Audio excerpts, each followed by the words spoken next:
Cem var, Gelik Arif'im var, inni Nur'um var, inni Ahmet'im var, inni yine de adamlar bolup bilir. İsteseler, belki vardır, bilýänler.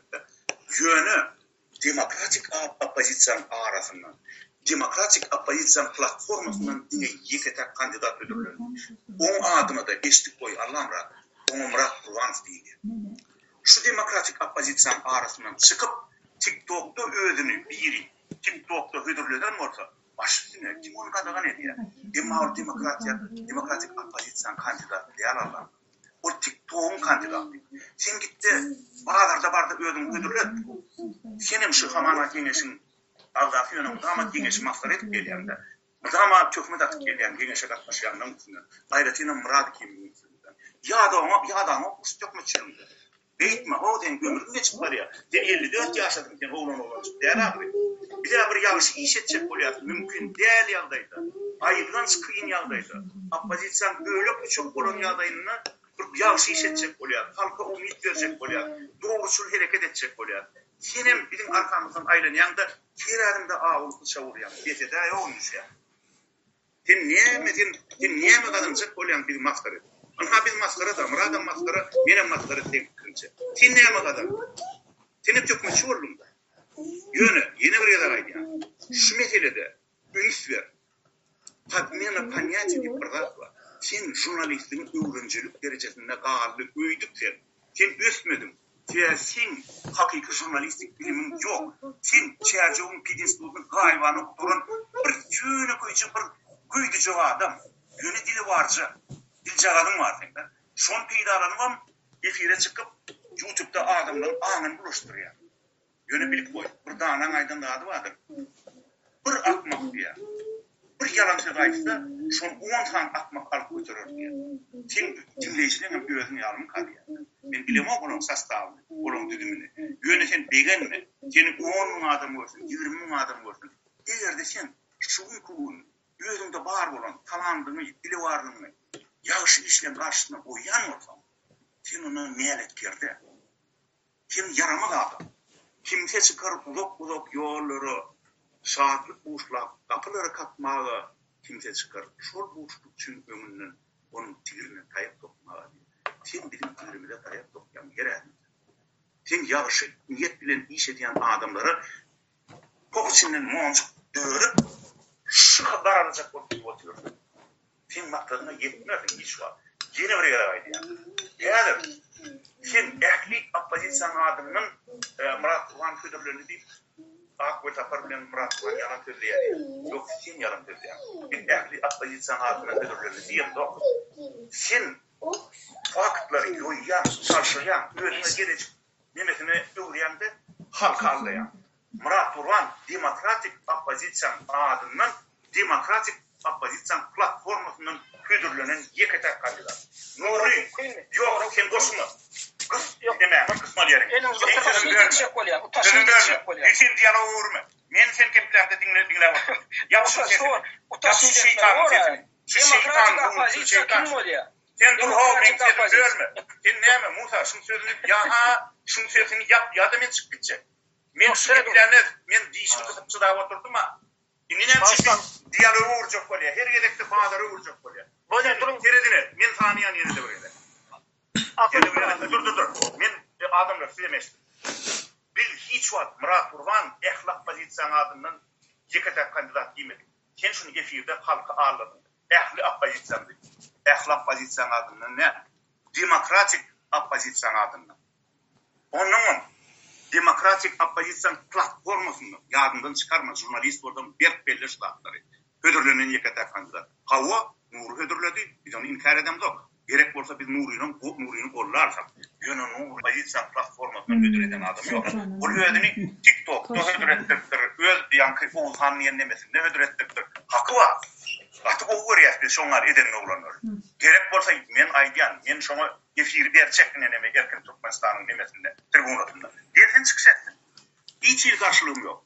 Yönü Ahmet eğer var özü şu halde öz kandidatürünü bir yerde hödür ettiren olsa hakkı var. Olan bizim bir aktivist. Menden devletten aktivist. Sen şu zatları bulunmucar edip halka aldı. Yine men açıkladım. Beýleklere häzir men wagtym ýok, men açykmyşdyň wagtynda almaýyn. Göni oýunun Allah'ım. Sen häzir şu jaga özüňdäki jüýjän akly aljak akly. Bir serçen awray aljak akly nime awraymy? Ýa işin garşysyna goýýar. Birbirimizin şahsy. Ol geçýär efirde. Näme üçin geçmeliler? Yok. Gayret edin näme? Bolýar. Men ne yaptım mikrofonu? Bolýar. Ne senin teknik mesele vardı. Zapis edýäsmi, efire çykýasmy şonu halkyň onu düşündirmeli de. Eliniz düşün arkadaşlar burada. Tamam. Men özüm 3-nji gerek soňky gerek mümkin. Yok, bu efirden aýdy vermeli. Yok, men soňky 3-nji gerek ruhat berdim açyk men. Men 3-nji gerek soňky mümkinçiligimi ulanýan. Şoň üçin ýene gerek aýýan biz bäri gelip Allah muradagany hospital etjekýän moral taýdan bunu ýanky naklylar bilen ýa boşgular bilen terbiýe hazır bolanda. Ýöne biz öz pozisiýamyzda aýdýar. Allah muradagany hak bardyr. Näme aýtsa, aglyň elinden aýtmak hak bardyr. Onu hiç nimeler yok. Ýöne jurnalist bolanlar. Jurnalistik rastlany edenne. Esasy kimin rastlany edýän bolsa, birinji bilen şonu jaňa diýerler. Şonu guruşýarlar, şonun pikir alýarlar. Ondan şu pikiri başga gatdalyky opozisiýa beýlekler bilen ýanky diňişdir. Onu aýdýarlar. Onu etmän. Maňa kömek etjek bol, buraya edilse Allah muradagany gaýrat etmek maňa kömek etme. Neutral dur. Men öz ýagdaýymy, öz awraýymy özüm çözdüm. Ýana şu mesele, ikinji mesele. Men gaty geň gördüm, şu ýygnatda başga da kandidatlaryň bolmadygyny. Ýadyňyzda bolsa men soradym. Dur Sultan näçip sen berem o? Han Nuri, han beýlekler. Ýene APL tarapy öz inisiýatiwyny gurupdaşyň bir kandidat berdi. Han beýlekler. Näçip ýygna bermän açyk diýerlerde aňarda üýüşüp, ondan nemäni öňe şyltat diýerler. Allah muradagany. Allah muradagany jurnalist, hormat toýýas burun ýok. Ýöne biz şonuň mümkinçiliklerini, aňyny, pikirini biz görüşimizde ulansak, şondan beter bize baxt ýok. Gynansak da her wagt şonu ulanıp bilemez. Käme wagt ýaman owaýda, käme wagt aýdyp tersedýär, umumy ýanky plus 30 bolýar, plus 100 bolanlar. Şoň üçin men diýjek bolýarlarym. Biz iki ýol bar. Ya biz çykyş edip aýdýar, ya men çykyş edip aýdýan özüm tapaldy ýok. Yani men şahsyma degilli, meni diktatorlar bilen deňeşdirip ýörler, mene ýertiden akşamaçyl şunu iki efir etdim. Benim galan studentlerimiz barda, yani talipler, 6'dan erjanı diye, 3'te yattım. 3'te çel hemme pasoloslara hat yazdım. Türkmenistan'ın sayıları neye geçerdi. Fransız pasolona basış ettim. Yani UBS'daki, OON'daki atvetsinli Fransa'nın adamı, yani şonun duştu ben UBS'de. Şonu basış ettim, ertedin mi? 3'te çeli işlep 6'da men tutuzdular. Ne yapacak men şunu ediyen, hem yerinde birinci olup beyan edip aydiyen, ne yapacak Allah'ın arada şu rahatları etmeyen, beyan etmeyen şuraya kıyınçlıkları gel Murat Kurbanı ve tankit neyme etbolu o neyme eyyam diktatör mü? Vah Allah'ın arada sen men neye çıkıp tankit etsem şunca reklam edeyim. Yönü bir hayiş tühmet atma. Neyem etsen şunu et. Tühmet atma. Kahraf diye var. Ulu yüreğimden minnettar. Men çıkışlarına öz ağzım bilen iyice unuyor. Bana ve yervetlik yok. Yöne sen kaçanla şunu edemde sen bizim aramızda mı? Sen bizim aramızda yani şpiyon mu? Ya sen bizim aramızda oturup bize töhmet atyanç mı? Şunun için yine neyse gepleşiyor. Neyse men hangi hormat toylarını senin fikrim edemem. Bana töhmet attın, ruşun bilen. Ben sana cevap vermem. Yine yığınakta hemen hakikaten yapıştı. Kıyınansak da size ayıtmalı oluyor şu an. O zaman sizin argumentin 16 adam oldu. Yine şuur geldi. Biz siz tayakla ama yığınağı getireceğim ne? Bunaydı. Eğer de halkın problemaları ile meşgul olman bolsam olur. Biz siz tayakla bunu ittirelim. Bizim aydiyaz dağıtlarımız Türkmenistan'ın içinde taşınak bunun problemaları ayıtmak için biz görüşü çıkıp aramızda fikir edip neyme şu dağıtları etmek için neyme amatlarak olur deyip hareket ediyor. Ya buraya risk alıp prezidente karşı buraya özünü orta koyup birinci koyup menden medal alyan. Eceme ön hepde 2 rek gelyen motorlar inni 6-7 maşkin oluyor öyünü önünde. İyiden akşaman çeli dapros ediyor. Menden kellem işten ok men ediyorlar. Buna bak ikinci dönem ben açıkladım. ikinci yol var. Alamra'dan çıkış ediyor, yığınak geçti. Adamlar men yine bir Musa hükmüne bir doğrurak getirilmedim. Onçuk Musa filan dinledim Ahmet Safar'ı. Murat Kur'an diktatör dinledim. Yok. Diktatör değil eken meni gürleşi bildim. Hiç tahttan kaçan o. Canmam alyan ekeni gürleşi bildim. Adamlarım onu go'layan ekeni. Hakikatten hem gözümle görüyen. Hem yerde aprosa edip dur. Men onu edem o. Adamlar edip bana veriyorlar. Hem yerde. Babiyetli kandidat men olup dur. Men onu özüm görüyorum. Men eden zaten bütün işleyen. Men o rezultatı benim işim yok. Yani bana size Nuri'nin hiç şansam bir Muhammed onu yoktuğundan menden oldu ya. Oturacaktuğundan menden oldu ya. Gep onunla değil. Bizim maksadımız demokratik opozisyonun içinde köp kandidatlar olup status alınma. O status ne emler ya? Kaçanla OBS'ye varılmadan, kaçanla men Avrupa'nın yolu sorunun görüşünde olur yıllarında seni kim oluyor? Seni kim? Hangi yerden protestler, hangi yerden adamlar bir YouTube'da ya bir yerde ayyanları, şoförleri men yapıp bilen bir yere. Yine ses verilir. Yine biz daklar ettik. O daklarını men aydan şu dakları etmek için $20,000 çelip pul ediyor. Biz oğlumla zımış başladık şunu. Benim boşlayan bir 30% var. O dakları sizden sorandı. Siz gayet elinizden bir dakika gitti deyip bizi yöne çapını edecek oynayalım. Şu statusu alınsa, yani ki Tikhanovski'nin kıyarlar yöne kandidat yalanlar bir ortak status alınsa, men yanımda opozisyon yaran alıp, jurnalistler alıp, Evroparlament deputatlarını Türkmenistan'ın içine girbilen. Şu adamlar uğrak biliyor şu status. Şu statusuyla bir görüşüp biliyor. Bir görüşün tiyani derecesine giriyor. Bir de yani bir Muhammed'in startta kimdirini yani düşündürüyor. O hatları bağışlı olayım Nuri oturan yerine edilmez. Nuri'nin mümkünçülükleri pes. O edibiler yani akıl beynisi yetkiye mümkünçülükleri ve gurluğu pes. Şoň için tabiatın öňünden kandidatı bir hemme güýçlerini giyirip koyup şonu etmeli. Men utonum bilenem. Men prezident bolmak men birinji ýetişimden märaýdym. Meni diktatör edilmersiniz. Inanın men günde Turnovkolarda tillemi yumruk bilen berip durur. Tillem ýa ergam almady ýa. Inanın men çykyşlarymda da aýýanlar. Meni övmem, plus koyun şol anları başım bolýar. Dip aýýanlar men. Menden diktatör ýasamam, alamaradan. Aýra dedim. Men eger diktatör bolmasam, sen meň üstümden gülmezdiň roşuny, ýa jamadyk. Ay mırada bir triyak. Men diktatör bolmasam, men mıçkılardım şöyle çykyşlary. Kakmat ýa.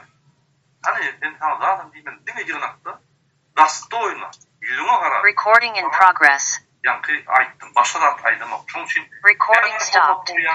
Öňüm hormat toýan adam şeklinde jurnalist hökmüne şoň üçin size karşılığımız yok. Yönü hakikat. Yanlıştım mı? Boyun almadı erkek ya. Ben yanlıştım mı? Ben boyun al ya. Tapavul yok ya. Ben bu medyanda adı öz bekliğim için dedim o. Halka kömek olsun dedim. Sağ olun. Sağ olun. Alımada söyledim 13. ayağına düşündürdüm de 13. fevralda näme ýyňnak boldy. Hem ses berdiler. Bir kandidat. Ondan şurada Ahmet Rahmanov bardy, Nuran bardy, şolerde beýleklerim bardy. Olar pikirini tükeden bolsa olaryň zady. Öz kandidaturasyny goýan bolsalar ködüp ertigini bir çıkar. Biz ona karşıda 14. fevraldaky protokolu ütketmeye. Men şonu aýtjak. Bizim maksadymız sizi maskaralamak da şahsiýetinizi kemsitmek däl ýöneşil şol 14. fevraldaky bolan maslahatyň adyna zat şek getirdiňizde töhmet etdiňiz. Siz hem şonu aýtdyňyz 15 000 adam gördüm, 10 000 adam gördüm men. Bizde halkyň hereketine bir behbitli zat bolsun diýip näme hereket edýär, siz hem şonu ýaly böwet edýäňiz, şek getirýäňiz. Biz indi şondan wagt tapmaly. Ya çıkıp aýtmaly, ya özüňiz aýdýaňyz, ya zapis edeli. Men şonu teklip edýän. Size yamza almak mümkünmü? Awa aýdyyorum. Size yamza PT'de oturuyorsanız ben kompüterim görkür ya. Yok, записlerim yok. Yanlış basıldım, yine hemen ayırdım onu. Эта конференция записывается организаторами или участниками, да? Вечером Yok zaten. Yani basıldı yani öçüldü onun. Ve başta görkezdi da men şonu aýtdym da siz bassaňyz da şondan soň çok tutmadınız diýip oturma. Men ýene bir gaýdýan. Men ýene bir gaýdýan. Näsere ses olmasa, ses goýulmasa, hemmesi galsaat etmeli hiç vakt dedim. Bolýa. Endi men ýene de bir gedek ýa kymra dagan gaýtalaşy, ýaly menem bir filmi ýene gaýtalamaly bolýan. Ýa-ni Anlamrada şeredim. Men bir men anyklaşdyrjak bolumdur da Musa maňa söz berdim de men şo bir da anyklaşdyrjak bolum. Sonra görüp o sonra berdirmedi daha bolsak bir demokratik opozisiýa adından ýa da hem opozisiýa adından däl ýa demokratik opozisiýa adından. Musa eşitýäňmi? Başdan eşitmedim yani. Akor Zafar aýtdy da demokratik opozisiýa adından ýekete kandidat öldürilmeli ýa da hem opozisiýa adından däl ýa. Indi men şo söýledik, şo aýdanladyň efirinde 15-nji nolu ki men elimde tekst görünçünde de waýat ýaşda men ýazyp da sözmedi aýdyp bereyim. Murat Gurbanov Türkmenistanyň demokratik opozisiýasynyň hem de demokratik protest hereketine gatnaşan adamlaryň adından ýekete kandidatura ýokunda bu saýlawlarda prezident. Beredinmi? Bizim hemmemizden ödümüz demokratlar hasaplı ya. Demokratik herekete gatnaşan aktivistler var, adamlar öldürüldü diye da. Menem şu demokrat hasaplı ya. Men kädir kim bilen guruluşsam şolar demokratiýanyň tarapdary. Ýöne şolaryň hemme aýdana wa biz şo ýygyna gatnaşdyk tetlerdik diýen owa. Şolaryň demokratik aktivistler. Şolaryň adından näme üçin gurulýaňyz ýani men şonu aýtjak bolýan. Näme üçin men adamdan beýle kılan adından şol ýanky beýan edilýär. Men Murat Gurban kandidatumy men garşy däl men höwüslen bir hödürlemeli, sol hödürlemeli bolsa öňülen Murat aga hödürlemeli. Men nirde garşy çykjatdym şoň. Ya men şoň edýän işine kim baha garandym. Diňgöňde akorundaky adam ol men onu ikrar etmem şol ikrar etmedem har görüp dur. Bir ýerde bir zat bolsa Murat aga şo tak algap bar ýa bir zat ýetişek bolýar. Türkiýede bar ýa Amerikada bar ýa meniň gadyryny bilen soň gatnaşyk taklap geldim şu adatçy. Ýöne şu aramyda şu patylly olam ben aýtdym Murat agaň öýde bilýär men kimin gurrun edenligini. Biziň aramyzda şol adam dursa aramyzda gözülýär biziň ýyňydan bitmez diýdim. Indi şu biziň demokratik ýeňeşimiziň ýyňydan şol adam şol gidýän ok. Men näder adyny aýtmaly bolýan akol tapar şol gidýän ok. Ol diňe men pikirim däl. Şu beýleklerden sorap goýaýyn. Adamlar prosta bizar boldy şu taýda şu demagogiýasynyň zatyndan. Men käwratlar men ýene gaýdýan şu taýda aýdy biljekler. Käwr bolon zatlary da. Indi men şoň üçin aýdýan, ýa ýöne koý sorap berdim. Demokratik kädir şu taýda opozisiýa adından bolýa demokratik opozisiýa diýer. Kim opozisyonerler öldürür, demokratik opozisyonerler dipataply adamlar bu taýda ol manipulasiýa etmek gerek. Yok söz. Şoň üçin aýtdym men. Muhammed yüzü ses verdim yok. Nur Muhammed anna şu ýygyna gatnaşyp ses verdim yok. Melik Allah Muradov şu platform biz şu demokratik ýeňeşe gatnaşýanlar aýdyp oturýar. Melik Allah Muradov verdim yok. Murat Razakov verdim yok. Allah Murat Rahim verdim yok. Onu biziň adamymyzdan bar. Etmär da şol beýanaty. Aýdaýyn diýdim bolýa bir kysany platforma verdim şoňa adyny aýdyp goýber. Bolýan ha debete bilen şu topar berdi şolaň adyndan diýäň. Meni bizi isa'sı şu nemeden da gaharımızı getiren da şu bizim adımızdan beyan edildi. Benim önüm demokratik hareketin, meğerligem beyleklerim önüm demokratik hareketin adamlar hasaplı. Şoň üçin barmadyk adamlar adamdan beýtmän diýjek bolýan. Şoň üçin men aýtjak, men başga da adam men garşylygym ýok o adamlar. Ine şu taýda, şu beýan edildi. Şonuň düzeltmek üçin ben diýetde gitdim. Ben diýetde bilen oturup bir gurrun etdiler. Nuri men bende düşümüz gurrun etdik ýegin öz başymda. Olama aýtdy bolýar şu ýalňyş ýadyr men bir ödýän diýdi. Özüm söýdüm men nidi bar düşündirýän, ona şu ýalňyş çödülýär diýdi. Sen abi aýtdym da Nuri häzir hödürlese özüni gutorýar ondan ýa-da Muradyň öýde masara bolýar ha ýekete kandidat däl. Ýüze çykýar. Ondan biz näde palkyň öňünde jogap berilýän sonra ýüze çykdy. Şonuň gidip çözse kolu çözüp bilmedi. Näme üçin? O Murad'ın veren cevabı ne bolupdyr? Şonu ha Nuri Türkmenistan tarapyndan kabul edilse, Türkmenistan'ın saýlaw geňeşi tarapyndan kabul edilse, kim ýalançy bolýar? Ýene men ýalançy bolýar. Bular ýalançy bolanok, bular iki bolup öldüler, ýalan söýledler, akol Zafar bilen Murad aga. Ýok, indi bular ýalançy däl, gelin Allah Murad ýalançy dedi. A bolýar, gelin Allah Murad ýalançy dedi onda. Ýalan söýledän indi men bolup galýan. Adamlar şeyle urçup çögürmeye kaçıyor da kâbirlerine day. Günü düşündürüp oturuyor na. Günü düşündürüp oturuyor. Birincisi klasın çağırma. Düşündürün yani çiğitlep düşündürüp oturuyor. Bolonda adı oluyor. Yok denki yalan. Men yeni day diyen canlı olan ayarlı olan Nurcan. Men Murat Urban'ı görülmezsiniz. Mom yok yamanlık. Mom yok. Bir ya şular yalı adamın bardığına. Alıp verin şular yalı başka adam yok. Var işin taşlar. Yönü yankı yerde şular yalı seriozlu sınırda kaydattı. Şular yalı yalanla yol verseler. Men şunu aytmalı. O yani aytacak. Men jurnalistik borcum. Adamçılık borcum. Men şunu aytacak. Çünkü onu ayttırmasa borcum onda böyle bilem. Onu Türkmenistan'ın rejimini tankitla oturmak. Onu tadı söz adatlı. Yok. Tankitla yol yok. Neyme diye oturmak. Biz denek geleceğimiz her gerek çıkışlarımızda. Türkmenistan Gerek rejiminden olur diye. Gerek değil mi? Şu kadar yiyecek diyendir. Şu diktatör sizin yiyecek onun. Murat ağa men ömür diyen ne alın size diktatör. Yani ul çok olmaz. Alamrat, halk sana ananya, sen нервы киплясем, что они бейне сопья. Понимаешь? Вот, поэтому я не думаю, вот здесь вот такой вот, как будто сен лично обидан бар, я не понимаю. Смотри, Алаврат, вот пойми меня правильно, ты бы мог вот позвонить ему и сказать, что вот мы, там, член нашей мы не в курсе, давай выясним этот, ясность несем в это дело. Ты мог это сказать, согласовать с Мурат Курбановым, а потом выйти на эфир? Понимаешь? Просто adamın düşünceleri, ruhları kaçan, düşünceleri bulunuyor. Просто biz hazır muhtaç birbirimize, понимаешь? Biz muhtaç, biz bir olmalı. А тут так получается, Мурат Курбанов бегает, кричит, орет целых 7:24 там эфирда, а тут и одним и самым, как его, махом, ты все немецким ГОСТом. Так не делается. Надо сообщать, надо позвонить, сказать. Вот. Мы против тебя ничего не говорим, не это самое, но ты пойми правильно, все должно быть правильно. Nurcan oğlum, ben de tavullu kan adam. O da adam ayıttı, men neydi bak, Murat Kurban'la aram katkı, men şu cevap kayasıl, öğretim alayın, nip şolu aldı. Onun bir öde onanlardı, men neydi, Murat Kurban'ı filan aram katkı olduydu, men onu bilemem, öyle şeydiydi. Benim onu bolya dedim, sen son çözüp bilsen katkı olduydu. Beni yana çağırmayın merkezinde de.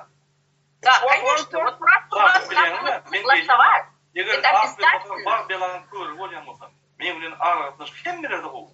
Nuri gülüşüp, gülüşüp, men o maslahatlar verýän, ulmagy maslahat. Çağırayım men yana. Men arkamda men aksulat etmem de.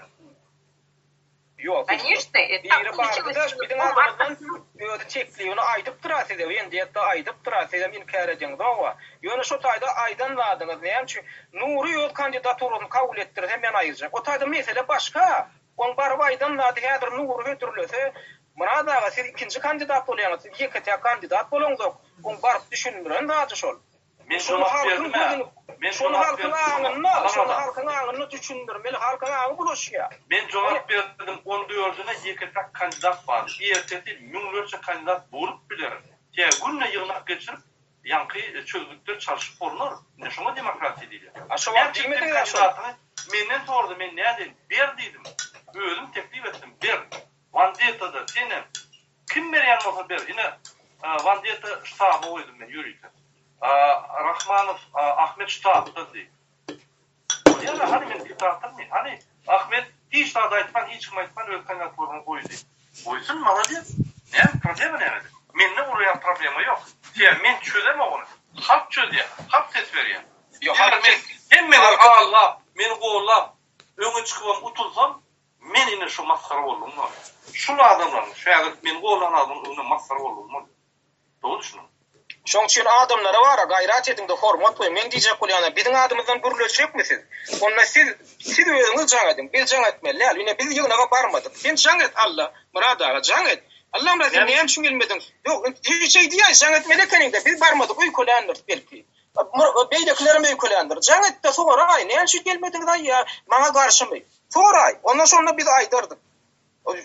Sen ona reaksiya bildirmeli. Biz değil. Biz de özüň reaksiyamyzy bildirdik, biz barmadyk. Dime kılıklanmalı keninde beni. Hem şu gelmediler karay. Allah'ım ben Berlin'in beri 2 saat 3 saat yaptım. Anam sen. Yaman ulu işlere diyas. Yani görüş için. hem görüşýär, hem daly şäherlik ýolunu alyp barýar, hem kontent görýär, hem online approach görýär, hem online saýlawry geçip bütün dünya düşünülecek bolýar. Biz opozisiýa adyny hereket edýär. Biz Murat Gurbanyň adyny hereket edýär. Men ştatda da innovan diýip jaňa diýen alan o. Ahmedem Beýlekem ştatda gün aýtdy. Siz Murat Gurbanyňla görüşýäňiz. Siz demokratiýa üçin bir kandidat üçin. Şol kandidatyň mümkinçilik. Men prezident bolmarym. Ýöne biz bütün dünya görüşýär. Kim otur şol aýdyp oturýar. Ýygnaklarda öz içki ýygnaklarynda aýdýar. Siz meni diktator edýäňiz halkyň bunda atlawy. Ýöne asnawany berekler. Onda halkyň size inanyp sizin aýryňyz açýar. Menki de inanyp. Sizin aýryňyz açýar. Men kaçanam. Men aýrym bilen edilen işler. Tamam, başla. Murat, häzir öýküleme zamany değil, birlik olma zamanı. Мы возлагаем на тебя очень большие надежды. Ты все-таки пресса. И все... Onlar bizim hormatlasınlar. Biz baram. Seni hormatla... Я не думаю, что sana öyle bir отношение var. Böyle anlamadan yalva geçmem tersi düzgün saklalı. Apresa para. Mümkün mü? Bir nefes gerekleştirmeden adamlar. 3 minut apresa para. Bolya durunayım. Sen diyalogu uğurlayan şuydu yoluna. Rodu yeme Musa inim Ruşen. Sen diyalogu uğurtmuşsun. Şu yığınak Allah'ımra kedil edip şunu dargıttı kadar. Şu yığınak değil yani. Şu bağda. Böyle ben dedim. Hem için şu sesini yapamam. Kimin diktatörlüğü, kimin başarı attığı üstadı görünüp dura. Kim bir zat değilse atlışya. Kim bir zat değilse şun kaptanın yağın yine kavun için gancı yağ çıkıp. Yine seyret. Şu tayda men yine bir gedekten yalanını çıkarayım adamlar. Kim haçan yağdacak yalan kırkın. Gengeşe diyen akbır tapar varan için şu baran o adamlar diyor. Biz gengeşi April'de dörettik 2020 yıl. Sen maayda eyyem gengeşin kevdesinden hem men kevdenden çoğurdum. İyurda da men sen iyiliğe gelen adına taşlap çıktım gengeşe baram yok bir gedegen. Bir gedegen baram yok Murat otuyor. Beyle oğlanlar var. Men baram yoksa gengeşe sen bolan 3 gün baram yok. Dinleyin. Yo çıktın çıkmasın yönesi hakikaten siz bir bilin de ömrüm geçip var yaşım yalanını pas edip. Mun sen bir yalanını pas edýän 10 yalan oklaýar öňüňe. Bir yalanını 2 yalanını pas edýän ýene de 20 yalan oklaýar. Bütün ömrü şehit yaşayan. Bir hiç var jurnalistlik derecede yetebilmedi. Adam kelçilik derecede yetebilmedi. Böyle korkandı. Beni dinle men aytacak dedim. Men yeni öğreniyorum adamlar. Muhaçın ayda Nur'un çıkıp giden bilen yönetmen. Ya Allah'ın adını çıkıp giden bilen demokratik opozisiya, demokratik protest hareketi, diktatörçülük protest hareketini doğurdu. No. Çok alan adamlar kvorum yeterli. Şol adamların adından şu platformanın adından bir Murat Gurbany ödül ettik. Şol için Allah'ın adını Muhaçın aydalı şol bir çıkıp gitti. Yani hem için bizim adımızdan gurulayanız diye. Allah'ın adından yani Nur'un adından gurulamadı yani. Musa öz adından guruladı. Murcan öz adından. Zarina öz adından. Yeni öz adından. Allah'ın razı şeydi ya değil. Bu bir de yeni tökme de atlatıyor üstad. Çıkıptır gidiptir. Kim onu mecbur et? Gelene geliyor gelmediğim gelen yok. Ne yapman yalvarıp bir de ona ne yapma. Çölüğü metkeye çalıp verip Allah'ın razı şunu iyi geldi gayret etti otur değil mi? Ona Allah yok adamlar. Doğru meyletin nasıl yani? Demokratik gereken. Şunun için şu tayda da yine de faktlar yok ya. Men var arada da yine men aydan yine vererek men geçen yılın Tomsun'la iyullu eyyenden çıktım gençten. Baram mok şu gençe. Niye için baram mok? Allah Rahim'in bolon için. Cəmin bilyen şu gençte yalmışa edin bir görüşüp gören adamın adı açılmadık adamın adı tuttuğun getirecek. Bahane edecek, türlü bahane tapacak, YouTube'da aytacak şu. Mama gerek gel onlardan. Men şu şeylerden eğer işlemiyor, men adamın adını açamak, açmalar olsa, şunun için men şu gençi inni çınlakay gururun yer değerli pataplarının için baramam. Bir maydiyan teredip, gönlü yüzümüze teredip, benim gözüme teredip, zıptırıp oturuyor. Si akbolda parın baran için niye? Şu tak adamların okuyor. Ahu bir yıl olup barayan men şöyle barmayan. Bilmek başka bir da için barayan nerede? Şunu aytmadılar, şunu çıkarmadılar. Şu taydık da yeni bir yere gaydiyan. Allah'ım Rahim değilen adam mıdama faktları yoyya Özüne ne il ıksam olsa, ne il gerek olsa, çuğurya da özüne gerek uğruna toklap koyuyor yani. Tam bu cevap gerçekten duyuyor. Şu yalansılığı üçüne profni bu olmasın statya bile hiç vakit idine almadık şertiyle adatlıktan kovuluşadı. Men sonra değil şaya. Böyle akıllı para şeydim. Cumhur'a bir minut hak boyunca geplerdi. Ondan teklifimiz aydım. Ne diyeceğiz? Çıktı da yazı Allah'ımada. Zaten edeceğiz mi? Gönefile çıkacağız mı? Ya mümkünçülük veriyoruz. Allah'ımada öz çıkış edip özün yanlışını öz yeterinde edeceğimi. Sana ya başka teklif var mı? Ne mi teklif edeceğim? Hazır gelmiş mi sabır? Gaytadan gelyansa karışık kurarı gelse güdüresör ki. Sen bozuk görürsen. Böyle aklı sıfıra çık neme fikrin dinleyeli neme teklif ediyor. Neme çok mu dairip oluyor. Benim fikrimce Allah'ımrat bir dinleme. O yine böyle edeceğinedir. Biz Allah'ımrada bizim hükümümüz yetmez ya. Hakkımızım yok ona hüküm etmeye. Bizim gidip bilecek adımız Allah'ımrat biri yapıp bir yığınakta 20-30 adamın önünde masar etti.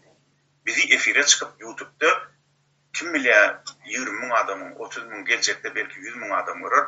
Şu biden bir halkın önüne bizi masar etti, bize tökmed attı. O tankit değil adamlar, ananın tankit bilen tökmedin tapavdu var. O yer bilen bu yok yani arasında tapavdu var. Şimdi bizim gidip bilecek adımız şu tayda bir ödümüz çık yazsa Allah'ım yamanlayacak olmalı. Gereği yok, peydasam yok. Her kim ödünü uğrasın. Kim çıkış eden olsa şovun yönetті 14. fevrallar. Ama men 14. fevrallar yönetті vardım, men çıkış ettim. Sonra men Murat Urvanov'un demokratik opozisyon platformasından yekete kandidat hükmünü ödülünü bolladım diye bollu bu tordu. Böyle. Efir'de 20 adam var. Efir'e çıkar seyreder misin teklifimiz? Şu an 20 adam var. O efire çıkmak teklifim var benim. Filerin efir diyene de yani ben geçtim. Yöne gelin hedir şunu eğer kötçülük olursa sese oya ayarlayında. Demokratik usulla kötçülük olursa şu sastavda onunla 20 adam var. Şahsiyetine geçmiyor mu ona? Yok şahsiyetine de geçmeliler. On bir adının artık maç tutmalılar. Allah'ım rahim şey deyip çıkış etti efirde. Yani bir de sonra cevap veriyor. Kıysaca. Onu o ermeden demeler, ondan demeler. Men şu yumrukta bağdım, çıkış ettim. Tamam şu ödülünün neme ses verdim. Ana bollu oturdu. Öyle sağ olun. Timur ağa, aklısı bana elimiz yatırım. Timur ağa öz fikirlerinizi, teklifinizi açsanız. Men aklısı bana ol diyen, sonunda aklısı bana sizin görünüp bileğiniz tarihini, şunu adamdan, benim bilen şu adam tarihini Batı öňünden bäri giderak gelip gitken hareketlerine, açan zatlarına hem çıkışlarına bağlak gördük oldu. Şu arada tıkınçı gepler hava yazık patviyeşinde yöne baran yerinde haramçok, baran yerinde pastav okudu hava. Şuna nistabil adamın var birden de her şu bizim aktif adamın içinde näme bir sabotaj ediyor hava. O adamları şu devletten yana bizim grupam yani katı yakının bitirmelden hoşmalda şu adamlar. Bir çölde men görüşmeler katı näme Murat Kurbanov katı näme näme kan yaman yuvaş daran yaman yuvaş näme sizem hemme şuna näme maksimum şunu etçek bolup şuna jurnalist zati bolan etçek bolat o bizim uwajeniyemizde bizim şuna tilawda alamrazaga slabas priнимает. Hededip bize olacak böyle hededip bize manipülasyon edecek böyle öyle hareketlerin hava. Tamam da şu içinde oynattıran şu nemede Murat'a doğru gepni doğru arası hareketler var hava. Yine benim takta ben şu açacak olanım neme Nuri o Nuri hareketinde hem neme var şeytançılık var hem motaşo Nuram izni geplemenin kovuyor. Şuna ne böyle. Erkek olsa şurada ben kırıncı şov nämeler içinde şunlara adamlar orada näme diýerler şu näme hele tutmak mı yaman näme çalıp boş taboşyna etçek däl koýjak däl o şunu istabilne любой момент adamlar taşlamak mümkün. Aten bir komanda bolan wagtynda sen bir komanda Tamam mesela bir komanda bolan vaktında şu komanda bile bolmalı değil mi? Şu komanda birbirine destek vermeli değil mi? Men harwa adamı. Harwa noktalarda telinde şu bir gruppa bolan vaktında bir özünde adam bolan vaktında şu hem adamlar ülkelerine cevap veriyor ama tamam da adamlara birbirine cevap veriyor. Eğer de bir adam ne doğru hareket etse o adam hem mesela yok olmam mümkün, ölmem mümkün tutma adamı. Şoň üçin hem mesela şu birbirinin öňümizde jogapkar bolmaly. Kim böyle haramdagi rejimi güçlü, haramdagi rejimi bizim pullamızı milyona gitti. 3 milyon dolar verecekler şoň. Men aýtjak boldy. Men öz häzir aýdyp men toplanjak şartlar aba. Men adam ken ya düşündük var. Men Alamradaga näme etjek bolan. Alamradaga şu öz kanalında çıkmaly, aýtmaly, howa şeýle men ýalňyz düşünýär näme? Şeýle adamlar bar eken o mesela men varada o ýerde men varda aýtylgan şu näme men onda benim ýan bala bolýanda. Aýtmaly işte başlap gerekler tamam. Öyle olsun düşündüm bizim çıkmalı gerek. Evde öyle olsun aýtmadan da bir aýt bizim tutmaz biz böyle aýtma bolýar sağ olun. Açmura eliniz yatırın. Haydi verin. Efire şu arada açın. Ava. Haydi verin. Dinleyiz. Efire yıldırmalı YouTube. Böyle. Açmura mikrofonunuzu yapın. Fatma apa. Liberty başlayalım. Liberty. Aydın. Näme? Meňe pikirim bar. Bilingi içile şolady halk üçin gydykly däl bilen aramyzdaky dawa bar. Içile olar üçin gydykly däl olar diňe öňüne gerek dady. Meselem rejim bilen nägili näme problema. Rejim bilen nägili problema bar. Ana şol halk üçin gydykly. Rejime bir zat boldymy? Şol gydykly halka bilen aramyzdaky o bizim özümüzde efire çıkıp özümüzde reklam edip bir nasyonali aramızda dava ettik. Onu ettik deyip bürünün peydası yok mu kadiyen mene? Ondan Allah'ın radağı aydan o da özü çıktın. Yine sünnasına geçemeyerek sünnal deydim. Sünnalan boldu deysin. Allah'ın radağını dinleyen adamlar için kılıklıdır. Yani halk için kılıklı der. Sağ olun. Böyle sağ olun. Fatma apa. Liberty elinize yatırın. Yatırayım mı? Yok size değil. Liberty. Benim açam. Hemmesinde var bize. Bize hakikat ayladı. İnanmadıkla inanmasın birincisi. İkincisi Nuri desenizler benim karnım depreme uğradı. Nuri'nin kanakalığını İstanbul'daki adamlar bilendir. Özünü öğrenmedi. Bir anası Nuri'nin eden işinden Nuri'ye hiç kaçan emenime verme. Benim tek nimen Murat Kılıçviç. Ben Nuri bilen özüyle başka şey yaklaşamam. Özünü orada görkez hemen Nuri'nin kararını alması. Boş hazır Nuri probleması başka problemi. Allah'ım da ön çıkış boyunca mesele. Kayda başlasanız da razı. Kayda da başlayalım. Ama o gezeki 14. fevralda gitmeden men vardı. Hem mezat doğru. Kayda men razı. Başlayalım. Yaxşı. Sağ olun. Elinize yatırın. Meryem abla. Salam vatandaşlar. Salam devletli grubunun insanları. Benim birinciden şu 2 yıldan beri, şu işe başlayan günümüzden beri her zaman aydıp gelen zadım ağız bir olalı. Her kim bir yere çekmesin. Hayır. Ben 14'ünde yoktum. Geçiresler nime oldu bilinmem. Lutulka hiç kime hiçbir şeyine aydıp oturma geldi. Bilemsizler bize bunu ettik ya bizi bu yamaladı. Beydası yok. Halk bizi göre oturar. Halk kimi seçse özü bile oturar. Halk kimin tarafı? Fikir etmenler ki... Meryem Apa siz barttınız Murat Kurbanov seçti ya 14'e mi 15'inde? Onda geçiresi yanlıştım bunda. Tamam o gün ben barttım. Ben yine elimi kaldıramam. Doka birbirimize nimetme geldi. Sorga çekme geldi. Hayır hem ne kişi ağzı bir olalı hem ne kişi bir yere elimiz uralı. Hayır. Yanlışı bilemiz, birbirimizi bilen urşedi bilemiz. Hem ne kişi birbirimizi affedip bizim nimemiz şu mu? Bu haramları yok etmek mi? Şu ne derler? Hayır. Çekleşme gelir. Birbirimizi bu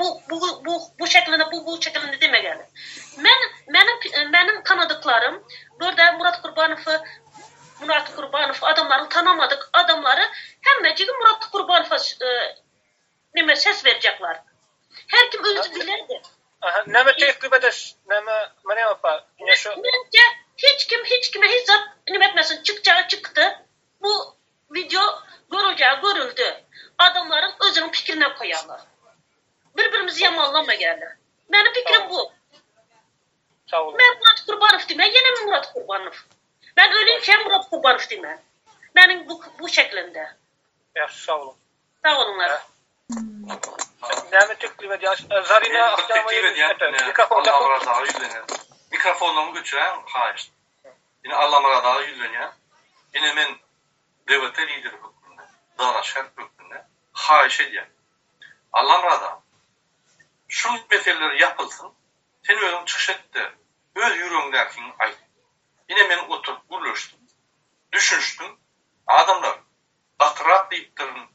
Yine oturup dinledim şunları. Murat Kurbanov oraya diktatör değer ekeni orada ya da başka öz versiyanı yine men oturup gülüştüm.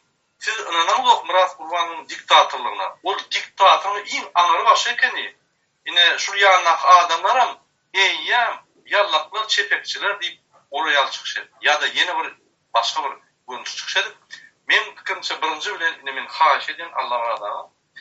Biz sizi hormatlar, siz bizi tankit etseniz, töhmet etseniz. Sebebi, neyme deyikse de siz halk için edin rahatlığınız var. Olur süpürüp yamak ayıp olmayan. Yöne her verekli sizden bazarda karışan. Hakikat. Biz Türkmenistan'ın jurnalistikasında yani hayaldir ki dağılın, pıtrap, dağıdılıp yallaklar yani koşununa geçen jurnalistlerden dağılın burada. Siz burada aytmasanız, hakikat saklamasanız atqın mesele. Hiç kim kalmayalım.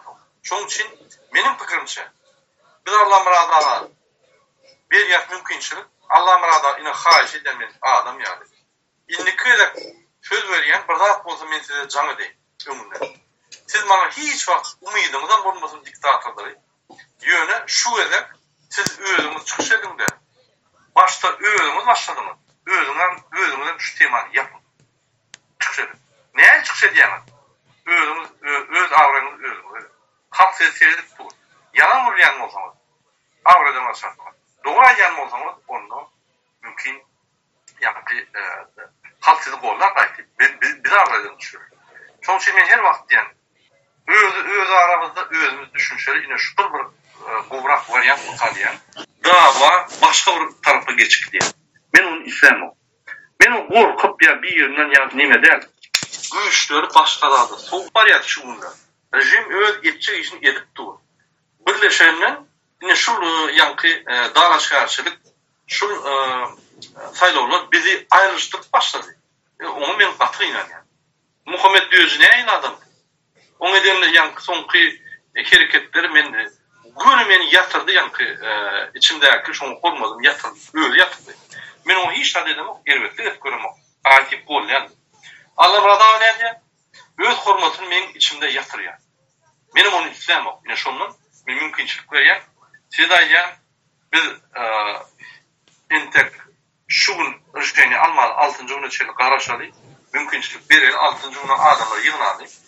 Eğer de Allah radağına çıkış edip şu temanı yapsa o tema yapıldı indikeler akıl var bize de onu da indikeler ne özünü atlanmalı. Yok yapılmasa onu biz hükümet uğratta çıkış etmeli. Her kim öz avranı olmalı. Benim öz avranım olacak. Dalışar hükmünde. Ben Murat Kurban hükmünde avranı olacak diyenler. Niye avratmalısı var yani? Diktatörün yüzüne tüyküp kaçan adamlar. Onun için ben avranımı alıp etmem. Bir topar adamın ses veren adamın hükmünde ben şunu mecbur etmeli ol yani gönay yani. Yine Allah'a söz vereyim. Yine ben cevap verdim. Mümkün şu tema yapılarım bizim öyle ayda her kim öyle içmenin var. Ben Ukrayna oyuncu yine havalara geldi. Katı soruşun çıkış etmeli. Aydın. Birinciden yine administratörden haş edecek koyan. Men şahsiyetime değilenle, men yan çıkıp gitmegim var. Men protest görünüşünde size duydurmak için Musa. Size duydurmak için. Gağın için gancığı elde etmeklik, adamı kemsetmeklik. Siz akol sapara, şoňa mümkinçilik berdiňiz. Akol sapara da temmi beren bolak. Men sizin ýeriňizde bolan bolsam, men şonu ýadyr ýygnakda şu taýdan çykarardım. Men şahsiýetine degen şoladym, degen bu. Ya Murat Kurban'a şahsiýet başga ýeriňiz şahsiýetine epitet ulanyp bir kimse biz diktatörüz, biz şeyler diýendim. Şoň üçin onuň gözüňiz geň görýärdi. Diktatorda söz men var ulanmagy mecbur bolýar. Olar aýetine diýip. Meniň şey haýyr bolýan. Men piyuşukka, men tak piyuşmak üçin gelmedim. Ya bir ýerin kim etmek üçin. Epitet olmak, söýünçüler kimin demesi, bu häsiýeti bolýar. Iň aslyn adam, iň ýeçil adam. Ýeçil adam näde? Argumenty gurtaransa, söýünçe başlaýar da. Ýa-da şol adamyň ýeňlendigini anlaýar. Şoň üçin adam güýçlimi? Güýçli bolsa, söýünçüler manam problemi başarmaly. Demagogiýa tutulmagy bu taýda gerek ýok. Men şoň üçin, men näme üçin köplen geçenlere ýygyna barmadym, men inkar etdim. Şoň üçin gaýrat neme? Bolýa, men näme üçin geňeş targap bar ya? Şol adamyň ýankyýaly häsiýetleri üçin adam kim etmekli o işatdy. Şoň üçin men efirde men diýdim diktatorym diýdim. O onçuk men biriniň gançyksa da ýalydyym. Ya gançyk bana zamykany berdiňiz bolýar. Alpbarjy hukmyny sen şoňa feret diýjek bu haýyş edýän. Alpbarjy hukmyny sen bor. Men ýa beýleke. Sırada ya hökümet ya da şol gepleme hukmyny bir jerime hukmyny sen şu ýolukda gepleme hakyň ýok diýip bir zat diýip. Men kimse de oturkalar, men näme üçin dymmalay? Ýöne gaýun üçin ganjy diýmek üçin hani tuğ desen onlar gaýun üçin ganjy birinjiden näme bolýar? Gep başka ýa tema başka ýa bolýar. Indi ýa teklimiz boýunça siz 15.000 20.000 adamyň öňünde diktator Onjuk Musaýew zat bilen deňe ýalak bilen deňediniz. Bize bäze 20-15 adam tereziden tekrar näme jogap beren gaýrat edin. Ýöne men gelecekde näme duýdurýan? Şolar ýaly näme ýol bermän. Bolmasa bunda ýyna çağır oturmak, maňa birine söýdirjek bolsaň. Birine de durup bilmejek bolsaň. O näme birine itip şuran ýaly itip köşkürýän doňa ýödüň, hezledi oturýar. Bolmaýar. Indi ýa Murat Gurbanyň teklibi boýunça men aýdýan, ýene bir ýerde aýdýan. Men häzir men näme şu şta gatnaşyp oturýan. Men siz häzir çykdyňyz ýyna näme efire. Men onu islam moksidäseder kollektivleýin bir zat ýersiňiz. Emma menem ýok, esas gunakarlar, ýani men şoň üçin men içiňizde ýokma bolaýmaly. Şoň üçin size duýdurup goýan haýyş etjek bolýan. Birden men size ýere çykjak bolan kollektiv bolup, men absurda etjek bolan içiňizde men ýokman bolmaly. Bizi etdiňiz öýdüňiz. Näçe biz etbilemiz ok. Ya bizim hakkımızı diktatör ýanmaýanmy? Ana şoň üçin men näme balans üçin diýen. Men öz pikirimi aýtdym, men size vendetta bardy, vendetta şeýle jogap berdiňiz. Onuň şu vendetta berilen jogap, bize berilen jogap, biz onu şeýle kabul etdik. Indi biz vendetta üstüne öz pozisiýany beýan etdiňiz, gotordy, biz hem onu şonu aýtdyk, menem aýtdym, näme bolondy. Indi ýöne häzir nesildeki tuwaldyr, bir näme gelip galypdyr. Bolýa, näme gelip ortaňyzda bile efire çıkaly. Murat ağa bilen efire çykýan Musa. Siziň aýgan gyzoruňda jogap berip oturýar. Ne çağırýan bile oturaly. Düşünşeli efirde. Men sonra berer, onuň jogap berdim. Ýöne men ýalan sözledim diýjekde men düşündürýän. Onuň ýalňyşyny men ýalňyşy suwut edip oturýar. Men ýene şonu gaýtalamaly, bolýan halkyň öňünde bolanda da gaýtalatam, men ýene de düşündürýän. Men adamdan, beýlekliň adamdan şolar beýan etdi. Emma biz şu beýanata biz goşulmadyk, biz barmadyk. Menem ýa suwut edip oturýar. Men adamdan, beýlekliň adamdan siz beýan etdiňiz. Men ýekata kandidat diýip ýalan söýlediňiz. Men ýene şonu gaýtalamaly bolýan. Ýöne bir zat edip şunu ýumorlaşyp gorsaňyz, onda Murat Gurbanow kimde oturaly. Düşündürsin, näme üçin birden ola ýekata kandidat diýip elan edilen soň ýene başga da kandidatlar peýda boldy. Näme üçin biziň urusatymyz alman, biziň adamyzdan beýan edip düşündürsin. Täýärlik goýberipdirmi? Ýalňyşlyk bolupdyrmy? Aýtsyn halkyň öňünde. Men bilen araşmaýan bolsa aýtsyn, baňa da aýtsyn, efirde aýtsyn, maňa meni tankid etsin, efirde ne gelsin. Ikimiz teň derejede gurrun eder. O taýda birimiz sonra görüp birimiz jogap berýän bolmaz. Murat ağa maňa da sonra ber. Menem Murat ağa sonra ber. Murat ağa meni şu taýda ikimiz teň derejede oturalda gurrunlaşýar. Birinçi çykarga şol. Bolmasa men arkamdan häzir men barada gurrun etjek bolsaňyz men hökman oturmaly.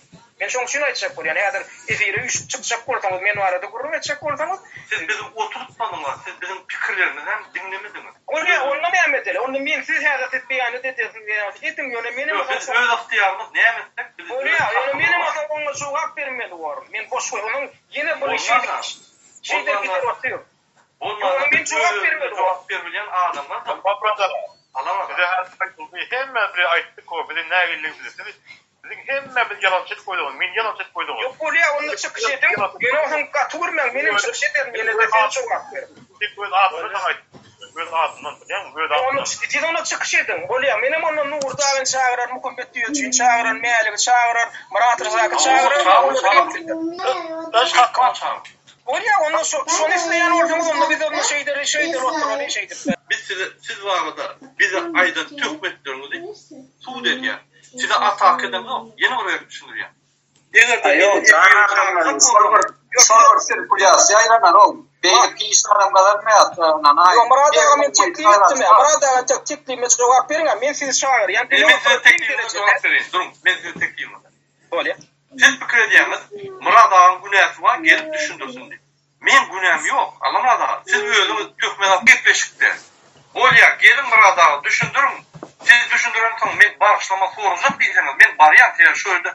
Siz maňa we beýlik adamlara hormat goýarsyňyz. Eger onu etmejek bolsaňyz, ýene sypaçylyk etjek bolup, şu birinji efirde ýaly gepletmän öz pikirinizi goýjak bolsaňyz, men oraya alyp efirlere baramok. Men manipulasiýa bu düşünýän adam. Yo, men aýdýan deň derejede oturar. Sizin maňa soraň. Sizin maňa soraň berim. Onu şu ýerde kalp çözer onu. Men barmaly bolsam, men sizin kawaram ok. Siz bizim efirimize gelýäňiz, DVT platformasynda. Şu ýerde Musa alyp barar, siz alyp barajam der. Siz men ýaly onu şurada men sizi şol boldy. Awa, şol alyp barar, tora berer, her kim limiti bolar, onda guruşar. Onda siz manipulasiýa bilen ok beremedik. Bolýa, bol baş üstüne Musa men ikinci, şu bizim belirlen teklifimizi siz kabul etmediniz. Men doğru düşünüyorum olsam. Siz başka bir teklif kabul etmediniz.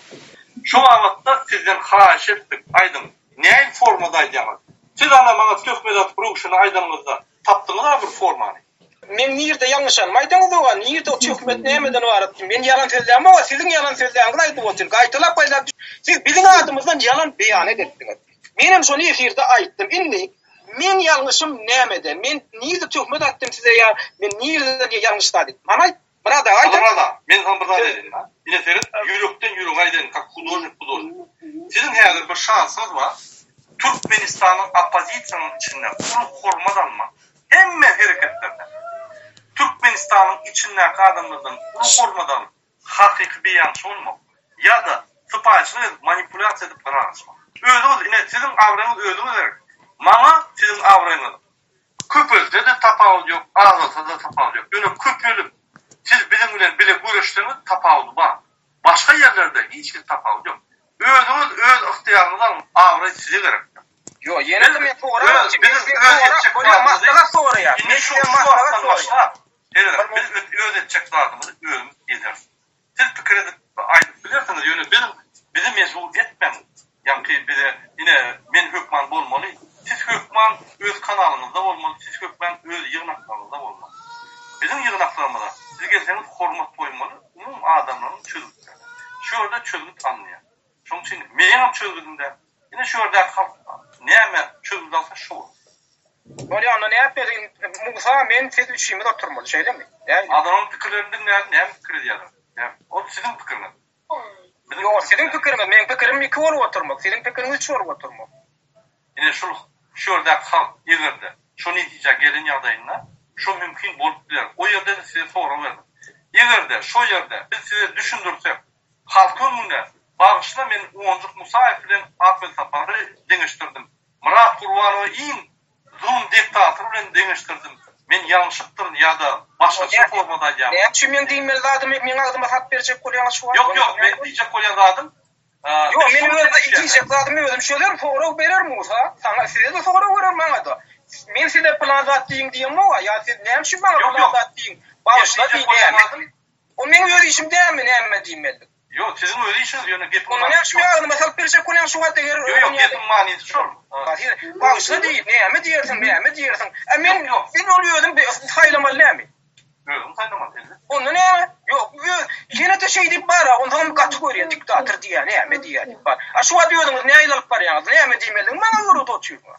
Yok size Musa soru verir, ikimizden söyler, duracak. Musa sene soru verirdin. İkimizden söyler, näme jogap bermeliň. Meniň aýdymma wa sen şey diýersiň, men beý diýersiň. Onda näme elimizde senaryo alyp barýar, berip oturuly şey okaly. Yok, egerde biz size düşündürün ýagdaýymyzda. Hemme zatlar senin hakykati gören ýagdaýynda. Indi ýalňyşyny görürsiň, sen şonu tasdiklat bilýän, bilen okmy. Men düşündürün ýagdaýymda. Bolýa, men düşündürün ýagdaýymda. Senin ýalňyşyň gören ýagdaýynda, senin adamlardan ötüş sorajakmy? Menem şonu aýdýan taňa. Menem düşündürüm. Senem düşünürsiň, men düşünmürem-de. Ya düşünjekkämi? Senem sana ötüş sorajakmy? Elbette. Bolýa, senem maňa düşündür, menem sana düşündüreydi ki, şu taýda da halkam görür, kim näme düşündürýär. Bolly halk şu, halkça. Menim öz pikirimçe şol gepleşin hiç ilmanisi yok sebebi. On maksadı näme diýmek? Allah rahim, ýalňyşypdyr, ötünç diýen adamlar o taýda olur, ýalan sözlemeýändir. Hakykatynda ýalan sözlediler, ýöne ýalan sözlemeýändir. Men şey diýmelik. Men tohumydım diýmek. Ana men diýdirjek bolýanda adi. Yok. Siz häzirem düşünen. Şu yok. Özüň aýdyp oturýaň şu taýda sen ötünç sorarsyň näme diýip. Baştan pikirini cemlemene söz wagt bilen sorar. Onhan kategoriya diktatör diýär maňa. Diýsek adam aldy masaly oturýarda bar ama diktatör diýär kategoriya. Alymada ökelen kişi bolan gerekler, böyle manipülasyon etmek gerekler. Hemen bir açık çağrı der. Şu oturuly, sen sonra ver bir özümüz çözelim. Rada bilmeli olara siz efiriňizde baranda sizin näme diýjeňizi. Näme üçin? Men bilem moňa näme diýjän, men näme üçin men öňünden bilmem. Men biljek. O aýdyp durasy adam ýalyna men şeýle diýjek, sizem şeýle diýin. Men ýa diýjeklerim ýüzüp kim hemmeňiň öňünde aýtdym, men suwtama getirdim. Ya onun beter men ýazyrmaýar. Toslap tapyp men ýalan gözleýär. Durunçak. Men ýalan gözleýän halkyň öňünde. Siz men ýalan sözdürtjek bolýaňyz. Şu akwada bar bilen näme edin beýany tutugry biziň hemmämiz tesirdi diýilmi? Ýalan ol. Biz ses beremiz owa. Olur men adamdan, ulun adamdan gurulap ýalan sözledi. Allah ýalan sözdürtjek bolýar. Şu halkyň gözünde barat. Şu ýerdäki oturan adamlaryň pikiri gyzykly. Şu ýerdäki oturan adam kim şoňa test berdimi? Olar şonu görýär, sizi gören oklar. Hemme olar üçin sizin demokratik apatisa kim ol, demokratiýa näme? Onda men adamdan gurulmesin. Onda beýle kim ýegin neslim adamdan gurulmesin. Öyle şerefmedi. Şu ýerdäki adamlaryň şu ýerdäki adamlar meni gorda da diýip guruldy. Aşo yalanla. Yok. Şu ýerdäki oturan adamlaryň arasynda siz ýokga. Onu şey diýsin. Biz bir gitjek ýygynak geçirdik. Şoňa näçe adam geldi. O hemme opozisiýa wekilleri elbetde bolmady. Ýöne şol ýokda köpçüligiň sesi bilen men aldım diýsin. Ana ol dogry. Emma bu taýda howny men ýa tekstini okap berdim ya. Bütün opozisiýa, demokratik opozisiýa hereketleriniň aktivistler amadaýdy diýär. Protest hereketine gatnaşan adamdan ýykatak.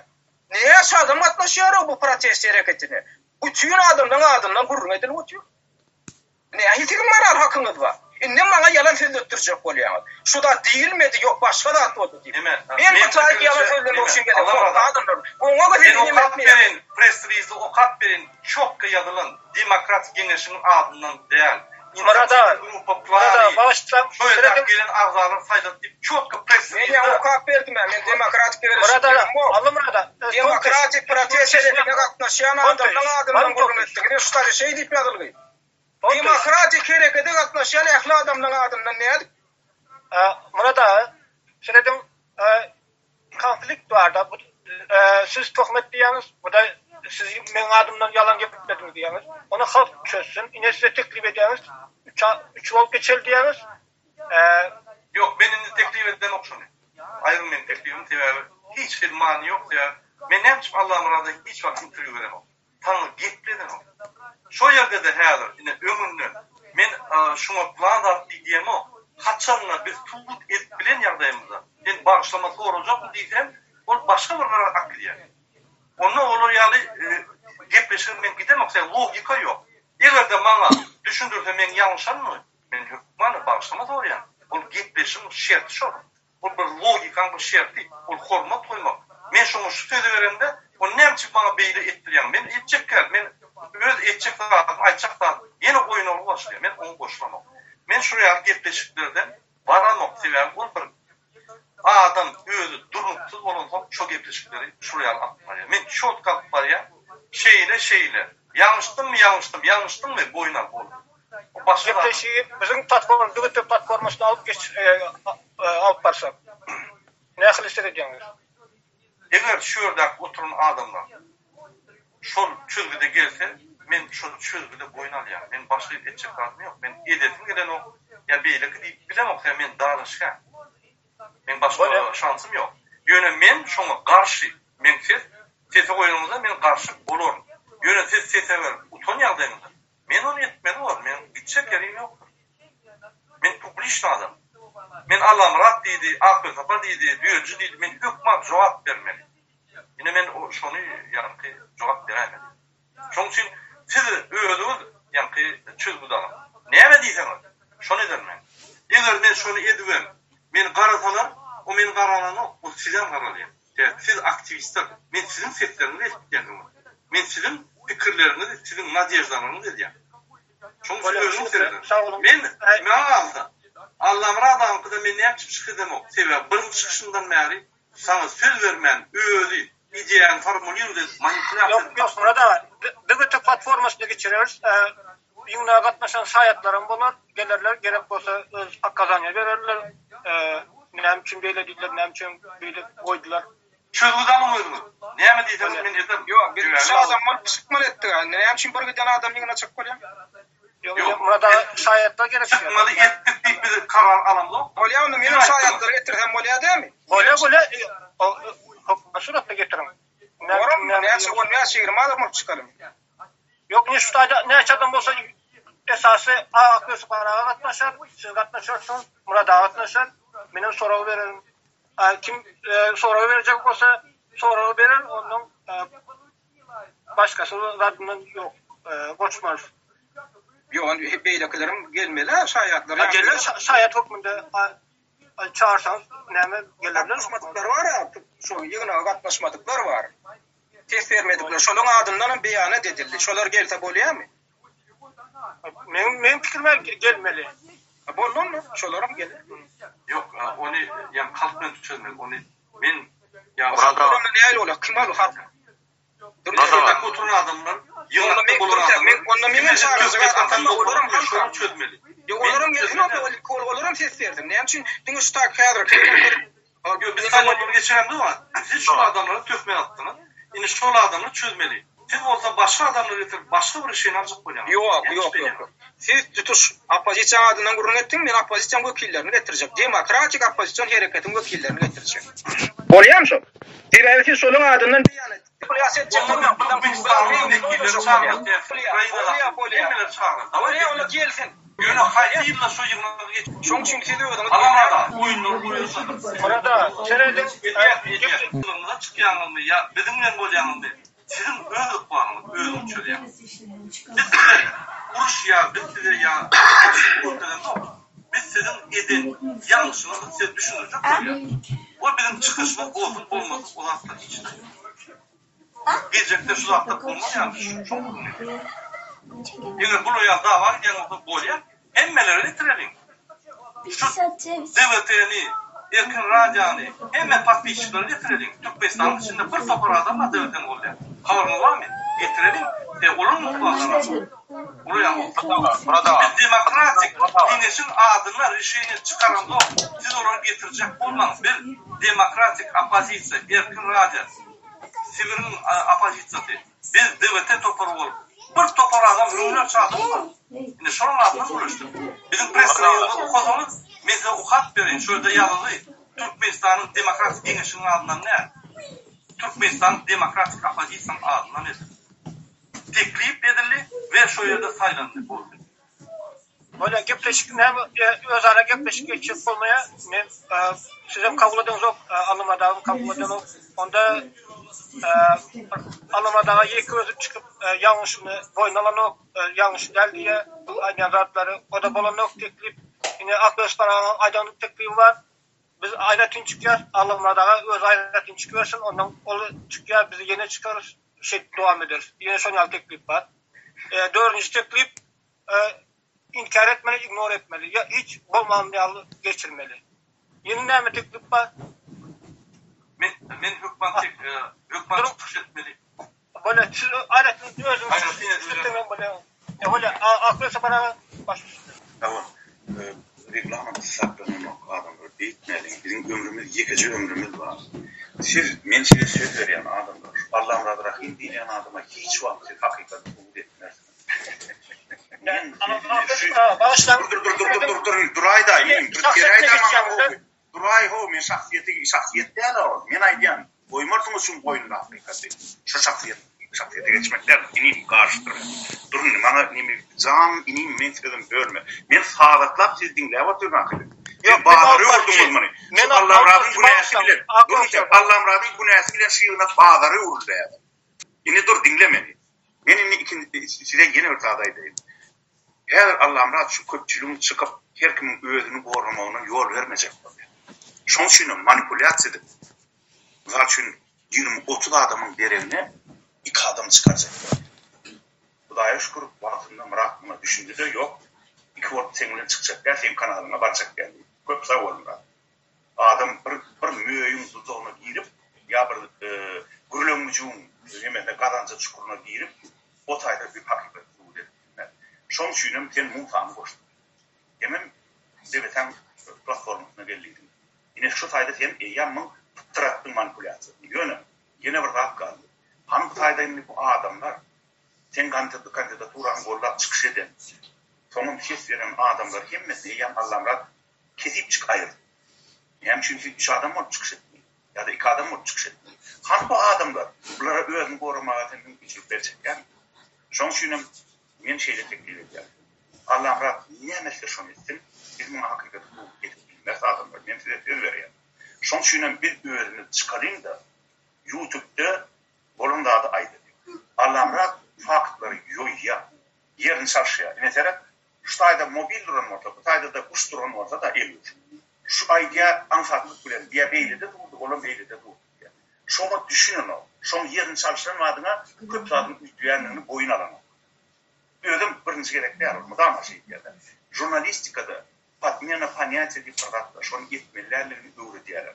Bir jurnalistikada okumantan şu rahatları bilen o. Ödüm şunu düşünüyorum şu gözünün köyün sürüp gidip atıyor. Şu besmedi şu adam. Şu rayon gazetinde işlen derecesinde vardı. Dine davası gösteriyor. Kıyınlatalım şey. Şunu düşünüyorum biz göğe başında çıkış edelim de hakikati halka getirelim. Başka bir bizim şansımız yok. 2 adam ol, 3 adam ol çıkmak ne doğru? Halk yine şu oturan adamlar Murat Kurvan'ın kandidaturu söylürlenenler. Gollap çıkış eden adamlar, son gollap ses veren adamlara biz şans vermeli. Öz avrayını uğramalı. Gep tadetine Murat Kurvan'ın avrayını de, Vesapar'ın avrayını de. Şu tayda şu yığına katlaşıp çıkış eden ses veren adamlar hemmesine dökme atıldı. Şolun hemmesini yalancı değil. Şu yarancam değil. Dinle Vesapar'a diye ne var? Demek sizin hemmeniz yarancam, hemmeniz olmaz abi. Dinle boşanma. Ya koğuşun sesini, men sesim bölmesin. Men sesini çıkarman okur. Yalan söyleme onu. Yalan söyleme. Dinle. Yine de burada adaydayım ben. Hani yine insan çıkıp gittiğinden hakikat edecek olumda. Böyle kapar olan için şu tayda gençe hiç kim baran okuyan. Allah'ım da deyitme de. Yalan söyleme de. Aprelde biz şu gençi öğrettik. Mayda sen kevlerimizden kısavurdum. İyullu da sen gelen adına ben çıkıp kayttım zaman baram ok. Ay sen katlaşıp başlayın ve İyullu men baram ok şurday. Niyedik men günahım oluyor o. Belki sen günahındır. Men baram ok ağrıyım İyullu ver şu yığınağa. Ona ehilonun men günahım oluyor. Beytmede bir adamları ağırlamadı. Yine sen bir de sen geplemeyen omurayan varsan dinlemeyen omur. Gavun için gancığı demek kemtitmek değil Allah'ım bırak. Gavun için gancığı demek durmuklu sözdür düdümü. Gavun için gancığı ne emedi?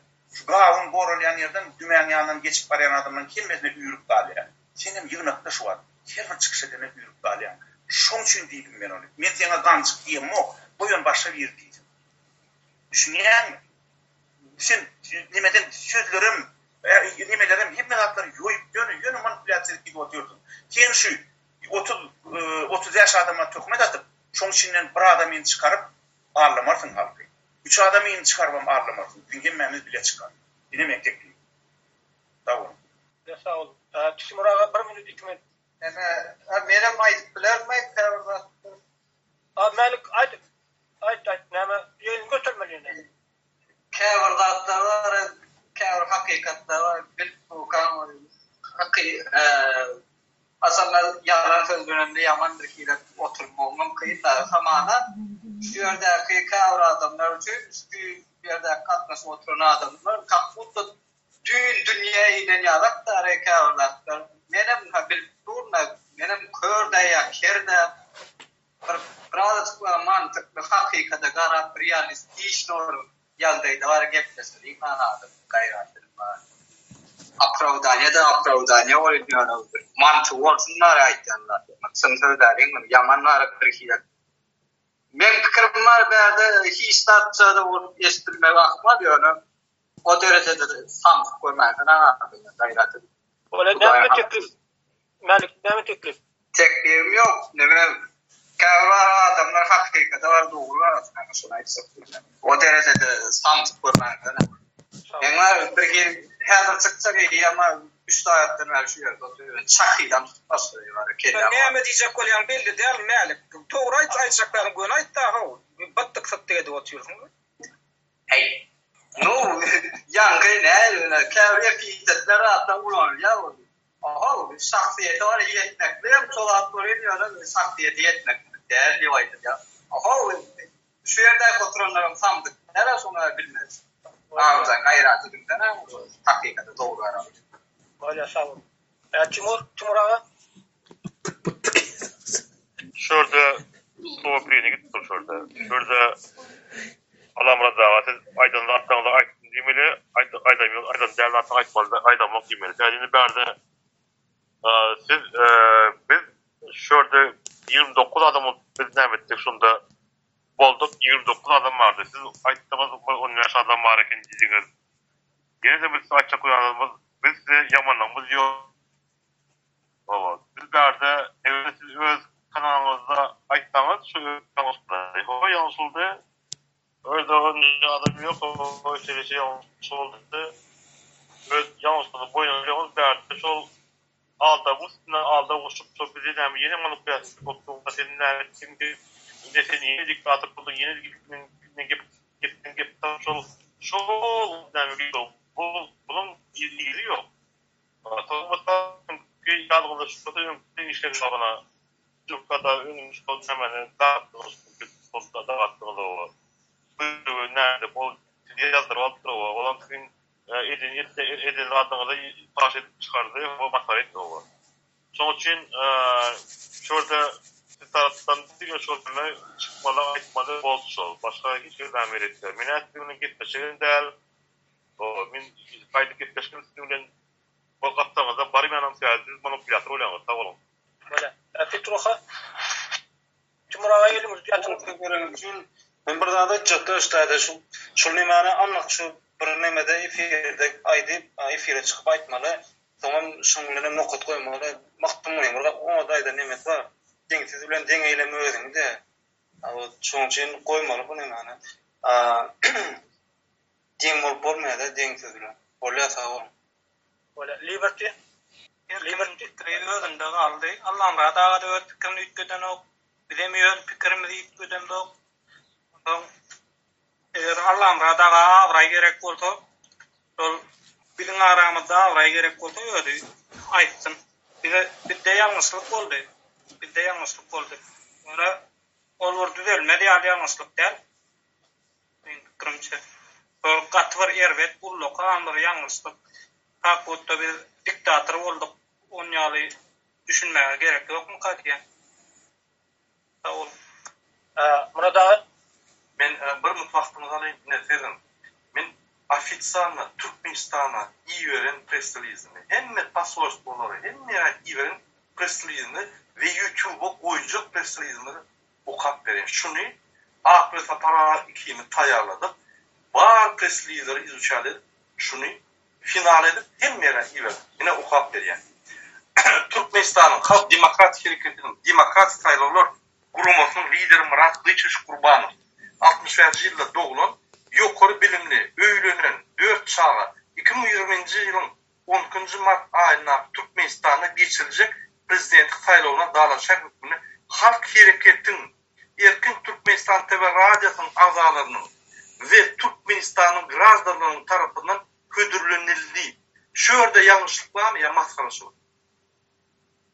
İkinci, daşary ýurtdaky demokratik opozisiýanyň wekilleri, ýazylanok demokratik geňeş wekilleri 2022-nji ýylyň 14-nji fevralyna ýakynlaşdyrma konferensiýasyna ýygnananlar, ýakynlaşdyrma diýmek Zoom konferensiýasynda ýygnananlar Murat Kılıçdaroğlu Gurbanov kandidaturasyny gollamak üçin köprük bolup ses berdi.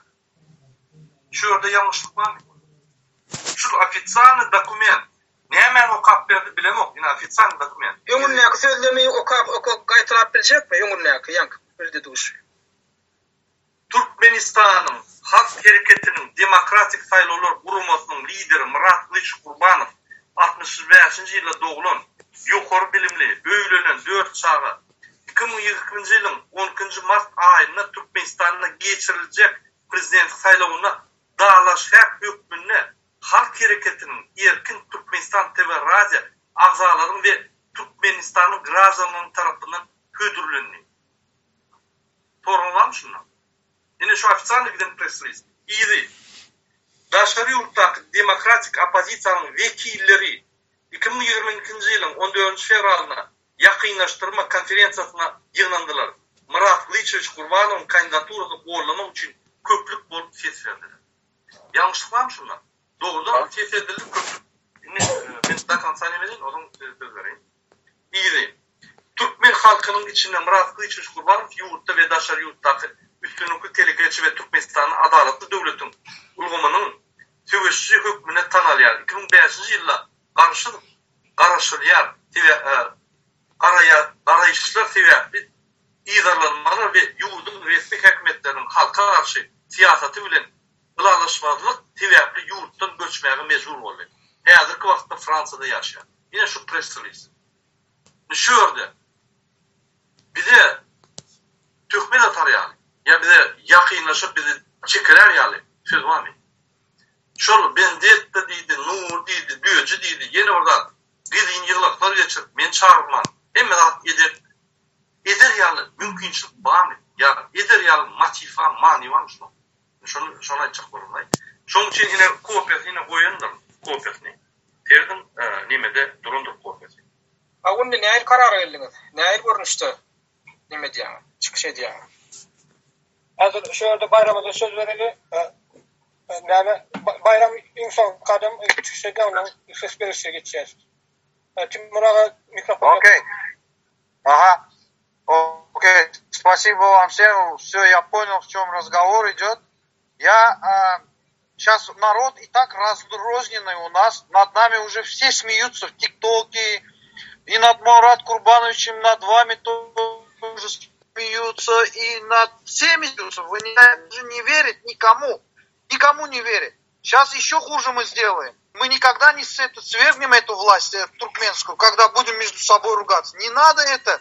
Не надо друг друга поливать грязью перед народом, это все говорить. Давайте лучше объединяться. Не надо. Потом вот, если уже все у вас внутри, все вот кипит, да, вы хотите сказать друг другу что-нибудь, хотите, оппонент пусть, тот будет сильнее. Все, я сказал, спасибо. Liberty açık mı? Problemany ulaşmalyň, näme Allamrada öýde aýtsa aýdar bolmasa ýene düşünýär. Näme gaýtalasa Murada da çykyp aýtsa meniň pikirimçe dogry diýär. Wala jogap berse. Allamrada iň soňky söz size. Mikrofon açykmy? Açyk. Men tekliwini ýa kabul etdim. Üç bolup çykyş edildiğini bolýar diýdim. Köpçülik bolup çykyş edin bolýar, men garşylygym ýok. Ýöne men ýa pozisiýamy aýtdym, ýani ýüzüne de gaýtalap adamlar ýa-da oturmagyň geregi ýok da. Bu taýda ýene de aýtdym, şo göýberilen täwlik var, şonu düzetip bolýardy diýdim. Ödetmek islenmedi. Indi soň elbetde her zat edilip bolunur. Indi soňky ýazdan zaý bilenýärde elbetde başgarak ýazylypdyr. Edil ýönkü edilen beýanat ýalyar. Murat Urwanyň soňky beýanatynda tapawut ýerilen ýok tapawut. Şoň üçin o barada da ýene de dawa edip bolýar. Men ýene de aýdýan. Men oturmaly bolsa oturur, alyp barjy musa bolar, şolam kontrol eder. Mun sekund ted berýän bolam öýde işim. Üçmüň gurlaýyn diýseniz, men siz gurlaýyn diýseniz, men siz çykyş ediň. Men bilen bile menem şu ara alyp sonra berýän diýseniz, bile çykyş ediň, maňa sonra berin, menem düşünýärin. Olam öýde işim. Men şoň üçin aýdýan, men hiç kimiň hukugyny berdi, menem kim bilecek, gel şäklendirme bilecekdir. Men aýtjakladım, aýtdym. Men gaýtalap aýtdym. Bundan soň siz pikirinizi alýasyňyz, ýa-da sizin öz platformaňyz, sizin öz görýän adamyňyz, oňa kimdir beýlik elbetde täze tanqid eden bolsa ýüregiňizde degendir. Men onu düşünýän. Sizin häzir agda birlik bilen ýerde durmagyňyzda da men düşünýän. Ol sizin lideriňiz. Siz oňa da kimdir biri onuň tanqid etdi.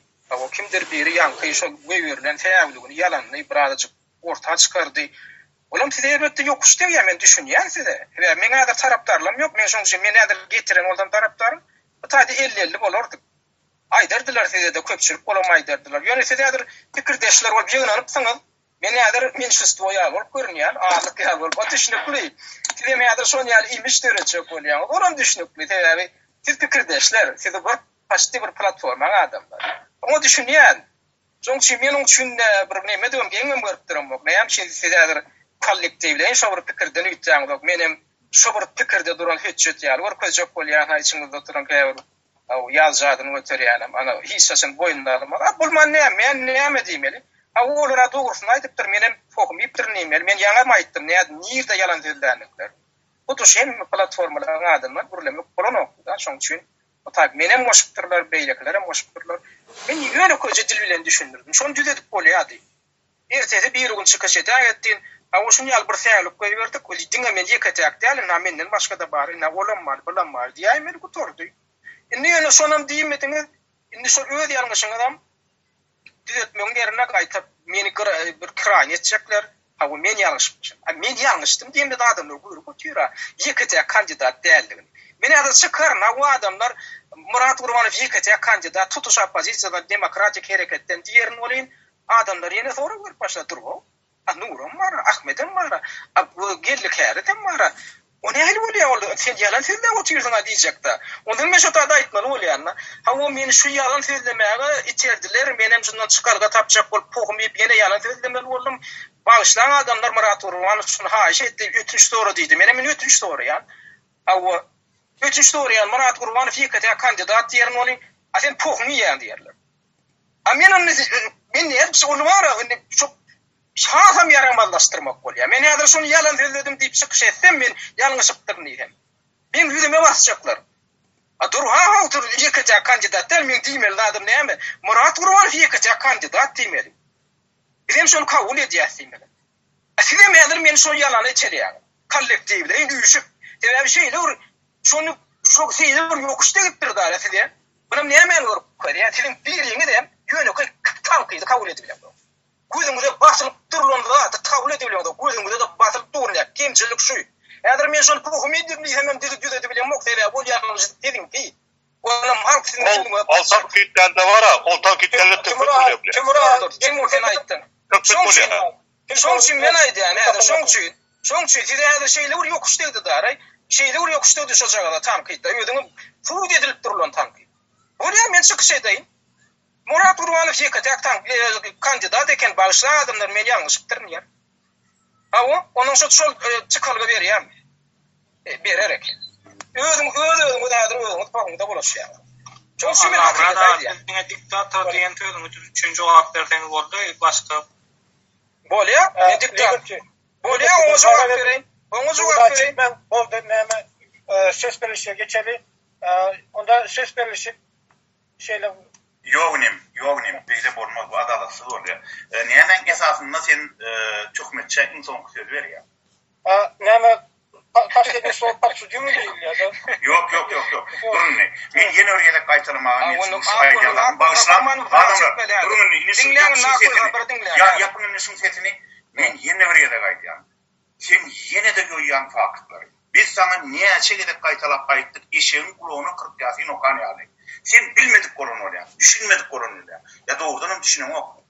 Hiç kim mırada tutuş appozisyon adından yeketen kandidat diyen o. Allah'ım. Didin. Yok. Dinle. Yine oraya da. Kız ağzını yumağını dinle. Dinle sen dinlemeden düşünemem. Dinle. Men diyen sana yine oraya da. Dinle şurayda.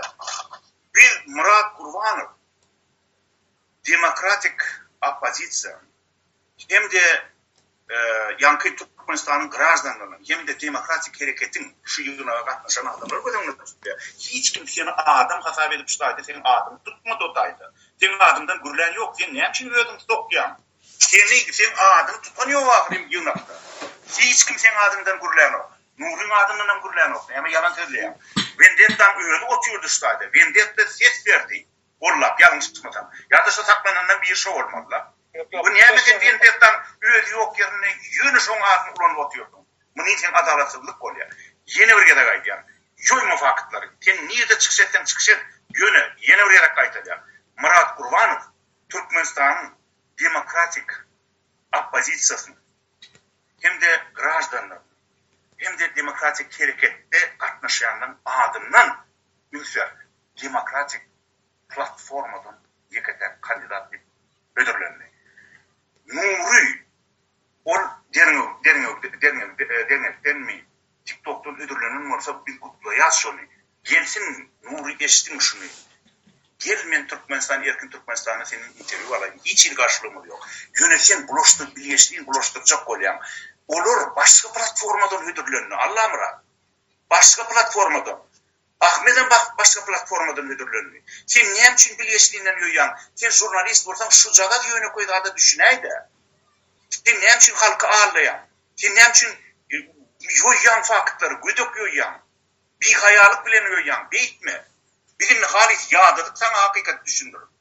Anhanni men adamlar yeni vererek teklif ediyor. Allah'ım rahatı yanına ya platformasına ya da devletten platformasına 2-3 tane olup çıkış etmek neye doğru olur. Bütün şu gerek yığına katmışlarından 14. fevrallaki adamdan mümkün olsa köpçülüğünü yığına alayım. Öğümüz çıkış edelim. Allah'ım rahatı niyetse şey etsin. Bir şu an öğüdü boyun aldı bizim fikirdeşimiz değerlerini. Siz diye bu tayda öğüdünüz aranızda fikirdeş diye men dinlemersiniz. Hava biz biliyoruz. Sen bizim fikirdeşimiz de mi değil, sen bizim erinleşimiz de mi değil. Doğusuna ayıstan bağışla olayım sen bizim düşmanımız. Düşmanımız sen. Yönetim goyun dersine girip bizim aramıza sokulan müyecek. Yok böyle para bolmana göz fikir bolmol. Orada. Yok durayım. Dur sokulmasana. Yine bildim ben. Sen ne için diktatör görüp otuyorsun erteden beri ne çukurluyordu. Biz bütün akşam şunun valaraylamasını dinledik. Yine ben bir tuz hakikat ayyanım olayım. Kim koşulup şunu bozacak oluyor. Dinleyken ben bozacak olayım. Yok böyle sözümüzün mantığı. Yine birazcık gayret et. Performatımız olsun. Özümüzün ulanı. Devlet saat değildir. Şu diktatör deyip tüvüroktaşına diktatör deyip yarlık asıp gidip otun Allah'ım rahattan güçlü diktatör görmek. Manipülatör, diktatör, eskermezçilik kim mekşini eskerin o, yıkıcı adam imzayan o, ödüm düşman yalan var yani ödüm. Beyitmede biz bir yağışı içecek olyas olayım, peşeden pil yasap, ay şu çağı yerine gelmiş var eken deyip şunu beğenip, tapıp şunu yarpı altı düşünüp, çalıştığın satma yukarı, öteşten öy yukarı deyip bir nakıl var Türkmen'de. Sen çalıştıp satma yıktın. Sen yönü vendettan adını kullanıp gidip atıyorsun. Bir gelsin de vendetta, aytsın da öyle. Hakkın bağım sen şey etmeye. Benim o zaman diyen alan o. Yatanlar. Bizi bütün akşam vendetta bile nakarladım. Vendetta üstade ses verdi. O oturup Murat'ın kandidaturası. Ben ses veren okuyam ama vendetta uyuyor vardı diye. Senin getin tümakleri var. Men şu dur. Men sözüm cemleyin. Şu men özümüz çıkış etmeli pasap ediyen Allah'ım rahat bizim aramıza koşulsa dine goğu urluya, zinceli urluya. Durun tabi, men hakkı kurun etsegin men bolmalı, var mı? Ben de ölen bağımcı sen bizim üstümde tökmedatanda. Dur sorsan. Sen bizim üstümde tökmedatanda biri yoktu da. Sen bizi çağırmadın ha. Sen gelecek. Sen yine dava vuruyorsun. Sen öz hukukun var mısın? Gelin çok vuruyorsun. Oraya gelin sesini. Muradım sen kimden katı tanıyan. Sen şu adamların tiyadelerini yaşları Allah bilirsin. Öyle meni Allah bilmez. Provokasiya gerek. Demagogiya çeksen boynuna da akıl var demagogiya. Sen bu üstünden turup çermeni çekip geçtin boynuna okmuşlar. Tontiş. Ben göre geliyorum. Bitinli bir yağdadım senden. Sen yalancılığından, sen kökmüşçülüğünden, sen ığrarsızlığından, sen meraktan yağdadım. Sen var ya çok da çıdayın aydın yüzüne. Sıkşedin bilelikte sıkşedin. Böyle düşünükli. Onda eller yatıralı. Bu arada 16 adam var. Ben de açtaydı. Yok oldu. Gerek yok. Neyem için Dür Sultan'ı sürdün? Neyem için Dür Sultan'ı sürdün? Yok ay. Sultan tema boyunca gelen nokta. Neyem için? Bunu şuuruşa korup geldiler. Yani yok ettim onu. Ben onu Sözlerden bir menem aydında. Yağdayı usluğunu şertle biz şolon bileklerine adından dedik ses verdik değil de ses verdik.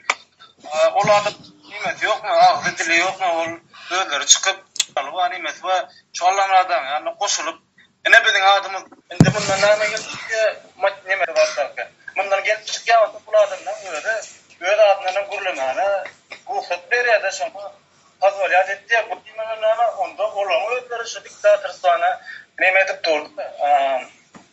Razı oldu. Bu neme şu Allah'ın adamı aydan yağda olandı da bular yanlış oldu da bulanka neme oldu da etkenime de yanlış oldu. Loka doğru gelen. Bunda demek bulan öğrendi. Hep bada olar ne yapıyor ödleri? Bana nuru da kanal nemede de ve bilekinde de ve kanal. Şimdi baştan öyle kahveler neme koyuptur kandidat koyuptur öyle neme var ve grafiyada içinde o nastan yanlış var.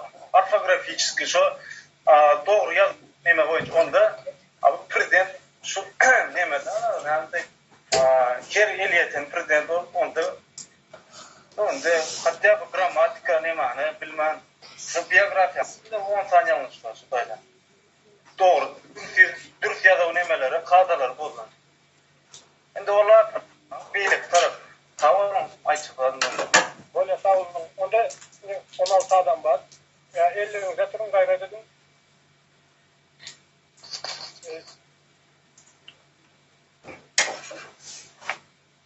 Şimdi elimize yatırın. Ses görüşü bu yaz. Kim? Я хочу спросить у Аламурада.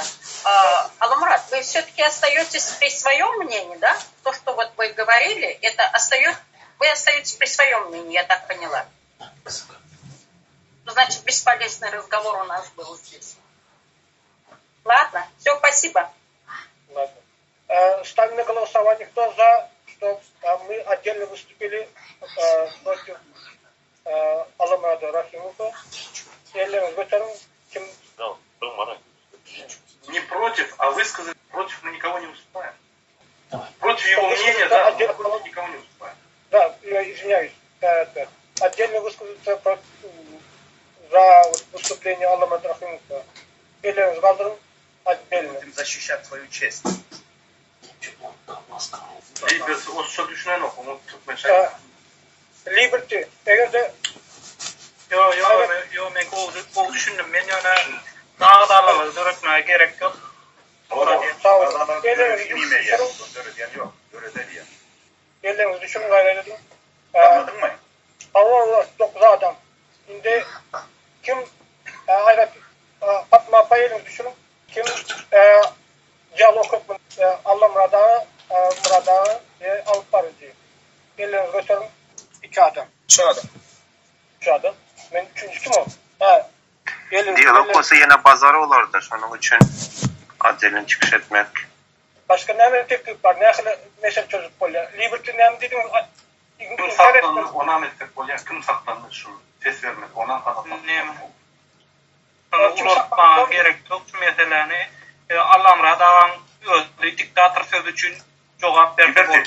Liberty. Can ilim beyitmemlerini çözülüp sese koyun. edilecek iş edildi. Atılacak hükümet atıldı. İnni ne hemen figürün ne diye. Bizim ne dine öz adımızı avrayla. Şuna ses veriyor. Başka alacak yok. Ya fikir aytsın, aytacak mı aytsın? Yok, aydınlar hem fikirler. Sete oylanan son idine dolama yeterler. Onlar edilir bu adamlar. Yok, şimdi olan o. Söyledim 12 adam yani ayrıfın çıkıyor. Şu adamın diyalog hükmünde geçmeli, debat hükmünde bir adamın saklanan. O Cemun 16 adam. Oldu. Onda ayrıfın çıkış edeceğiz. Kaçan çıkış edeceğiz? Aklısı bara Murat'a. Men bir zat aydayın, ruhsat berdim. Birinci, yine Allah muradım otuyor. Biz Allah muradan ağanı, bizim bir yedi alayı. Bu yapım üstün betonuzun bulundu. Biz yine bize ayrılan töhmetleri, soğutnamı hükmünü ayrıyat ve kılmatlaşılan çağırdı. Yine, ben açık koyamam. Yani, ben çıkışlarımın birinci başından yani aydık gelen devlete toparıyor. Ve beylik aktivistler. Hiç var. Tankit, konstruktif tankitler bu sebebi töhmetleri çoğaldı. Yine şu kadar dağlaşkarlık bulunsam, ben devlete aktivistinden çıkıp ömür edip dağlaşkar hükmünde bir toparım. Yani devlete girmeyen aktivistin adını bulunsam, ben hükman publişne adam bulunsam, hükman şu mesela cevap vermeli. Yine bizim ömründen ama yani bizim cevap verecek motivimiz dinle. Abarona cevap vermek hiç kimi uya atıp üstüne depelep yanlış anam olsa, ya töhmet adamım olsa, size aytmaz yöne, şuraya birilerini geçiren dağıtları, yalan, çınlayan, hakikaten şeyde aytıp geçer. Yani onu bizim hakkımız var, biz şunu edip vermaktan, yine oraya kim benimle kayış ediyen, şahsiyete düşman. İkinci, etik kontaktlar, biz siyasi platforma dürdürü önlüğünü tuğd etmeni aralar. Diyaloglar hükman, kızın diyaloglar hükman, kızın tankitler hükman, oğuy, yönü töhmetler olmalı. İkisi tarafından da, yine şundan çağıran hem sağ olun. Böyle çok sağ olun. Bizim platformumuz emeler için açık. Allah'ma arkan gelivermeli. Akılış para hiç kime karşılık yok. Dinle bir yektuk şahsiyetler olaymasa bizim platformumuz emeler açık. Baykot etmek ya inkar etmek gerektir. Çok sağ olun gelenlere. Doğru mu? Sağ olun. Sağ olun. Sağlıkta görüşelim adamlar. Yine birazcık men var, şu kendi aytılanın nemelerden biraz matraketten olsam barışlanan adamlar yine de hicire çıkamakta güven sayılarında kim parahat kurları, Murat Doğray'dı. Katı parahat kurları. Her kim göz ağrı için ama men şu yönetde vardım, onlardan çıkış ettim. Ses verdim deyip şuna ise de yeterli oluyor. Yani Allah razı rahim şeyle neme mazmut değerli halka deyip paradın böyle aydar başladı. Gerek olsa men aydarın kıysaçı. Ben çıkış edin başta. Onu biz yönetsen sonra çıkış ediyen adamlar kıysaçı men şu yönette bağdım, çıkış ettim ya çıkış etmedim yönet ses verdim deyip şoň ýaly. Adamlar haklı para. Ne hemen DJ'nin öz ihtiyarları. Elbette. Öňünü men aýdýan mümkün ben özüm aýdýandyr, özüme menini bolmajak bolar, men gaharym gelýär. Bizim var, jenak nemen rejimin karşısında sarp etmeli güýjümiz, salandymyz bir adama sarp bolýar. Şonu neme diýerler? Ruhta diýerler. Da on конечно sukun сын, on наш sukun сын diýerler. Allah meradan oğlu bize töhmet attı. Bir ol bizim oğlumuz. Ne mutludan. Hayki şu gören men şonu. Şu neme diýerler? Adamlar şahap derler. Şoň üçin nadan dostum dağını düşman ýaşydyr diýer. Dağını düşman bolanonda bir de peýda bolaýmady. Manipulasyada tutamolya Allah'ın yan kaçman ne yapacağım da birler şurada ayttık. Başka taraftan arak orada edip neme de ağır gevrada attı oluyor. Neme başka taraftan gidip sonuçlar neme gelýände. Ana ne yapacağım biz çıktık. Ağol beyleklen adını aydıp durup derdi.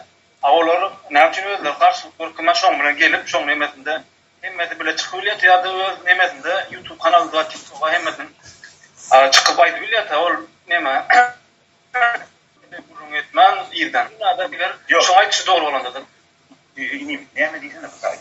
Onun ardından görülen yok abi. Ya atlan kim görledi? Allah'ım Rab şunu görleye diyen var mı? Yok. Nuru şu nimeni Murat'ı görleye diyen var mı aramızda? Yok abi. O bizim üstümüze yeni tökmedi at yani. Min ardından çıkış ettiniz bir yerde. Yok. O ardından çıkış giden yok abi. Ol durdu. Allah'ım Rab aramda bolsa, nuru aramda bolsa bu demokratik hareket. Şol ikisi kaçık gitse de antidemokratik hareket bolana o bizim hareket. Ребята, он остается при своем мнении. Он свое мнение не собирается изменять. Вот как он говорил... Это было всегда. Это было всегда. Да. Как он говорил, так он остается. Вот. Все. Поэтому придется... Olvara üç göçecek deydi. Diktatör sözü cevap verecek men deydi. O bizi verdi. Bizim öz aramızdaki davamız indi benim buraya mirdan vergel gör oturun öyle. Dine özümüzde diye. Yine Liberty.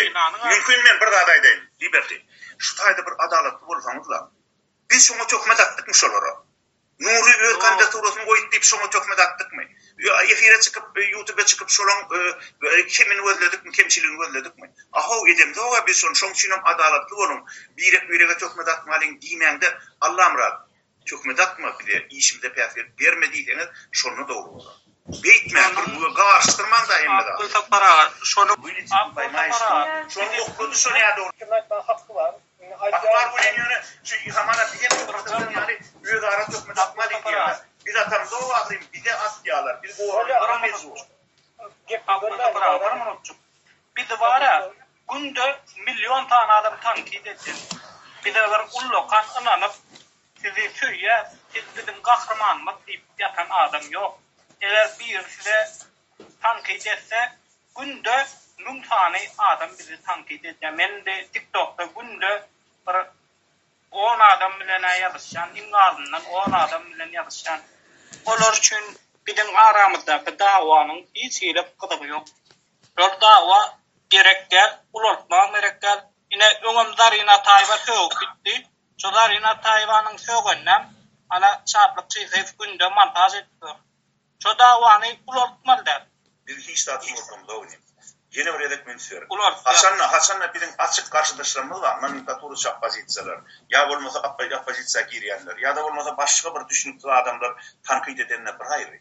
Ama men şu genişin ağdası, men demokratik opozisiyanın ağdası şu bizim öz içimizden, kevlerinden ağırlık bıçak kurulanını halk şuna alan ya. Tapağını bilin şunu. Şunun için bizim hedir etmeli işimiz dine öz nimemizi avrayımızı koramalı. Şunu istesenen koramalı, istemesenen koramalı. Siz fikir etmeyin, bir tökmet atılya olun, öz yönü derya bilin, yok olup gidiyor. Onlar zat yok. Burada atılsa tökmet, hükman yokunlusu alıyor. Şunun için diyeler, bir adama tökmet at, şu diye yapışmasa da yoku alır diye. Şu ne diyebilir? Bilive diye. Siz yüzdeyi karamamış adamla gidiyen işine. Bu metot. Özüm katı belli metot. Orada ayıttım. Dostumuz, düşmanımız tanıyalım. Yani bu içimizde de iki tanesi diye, bana diye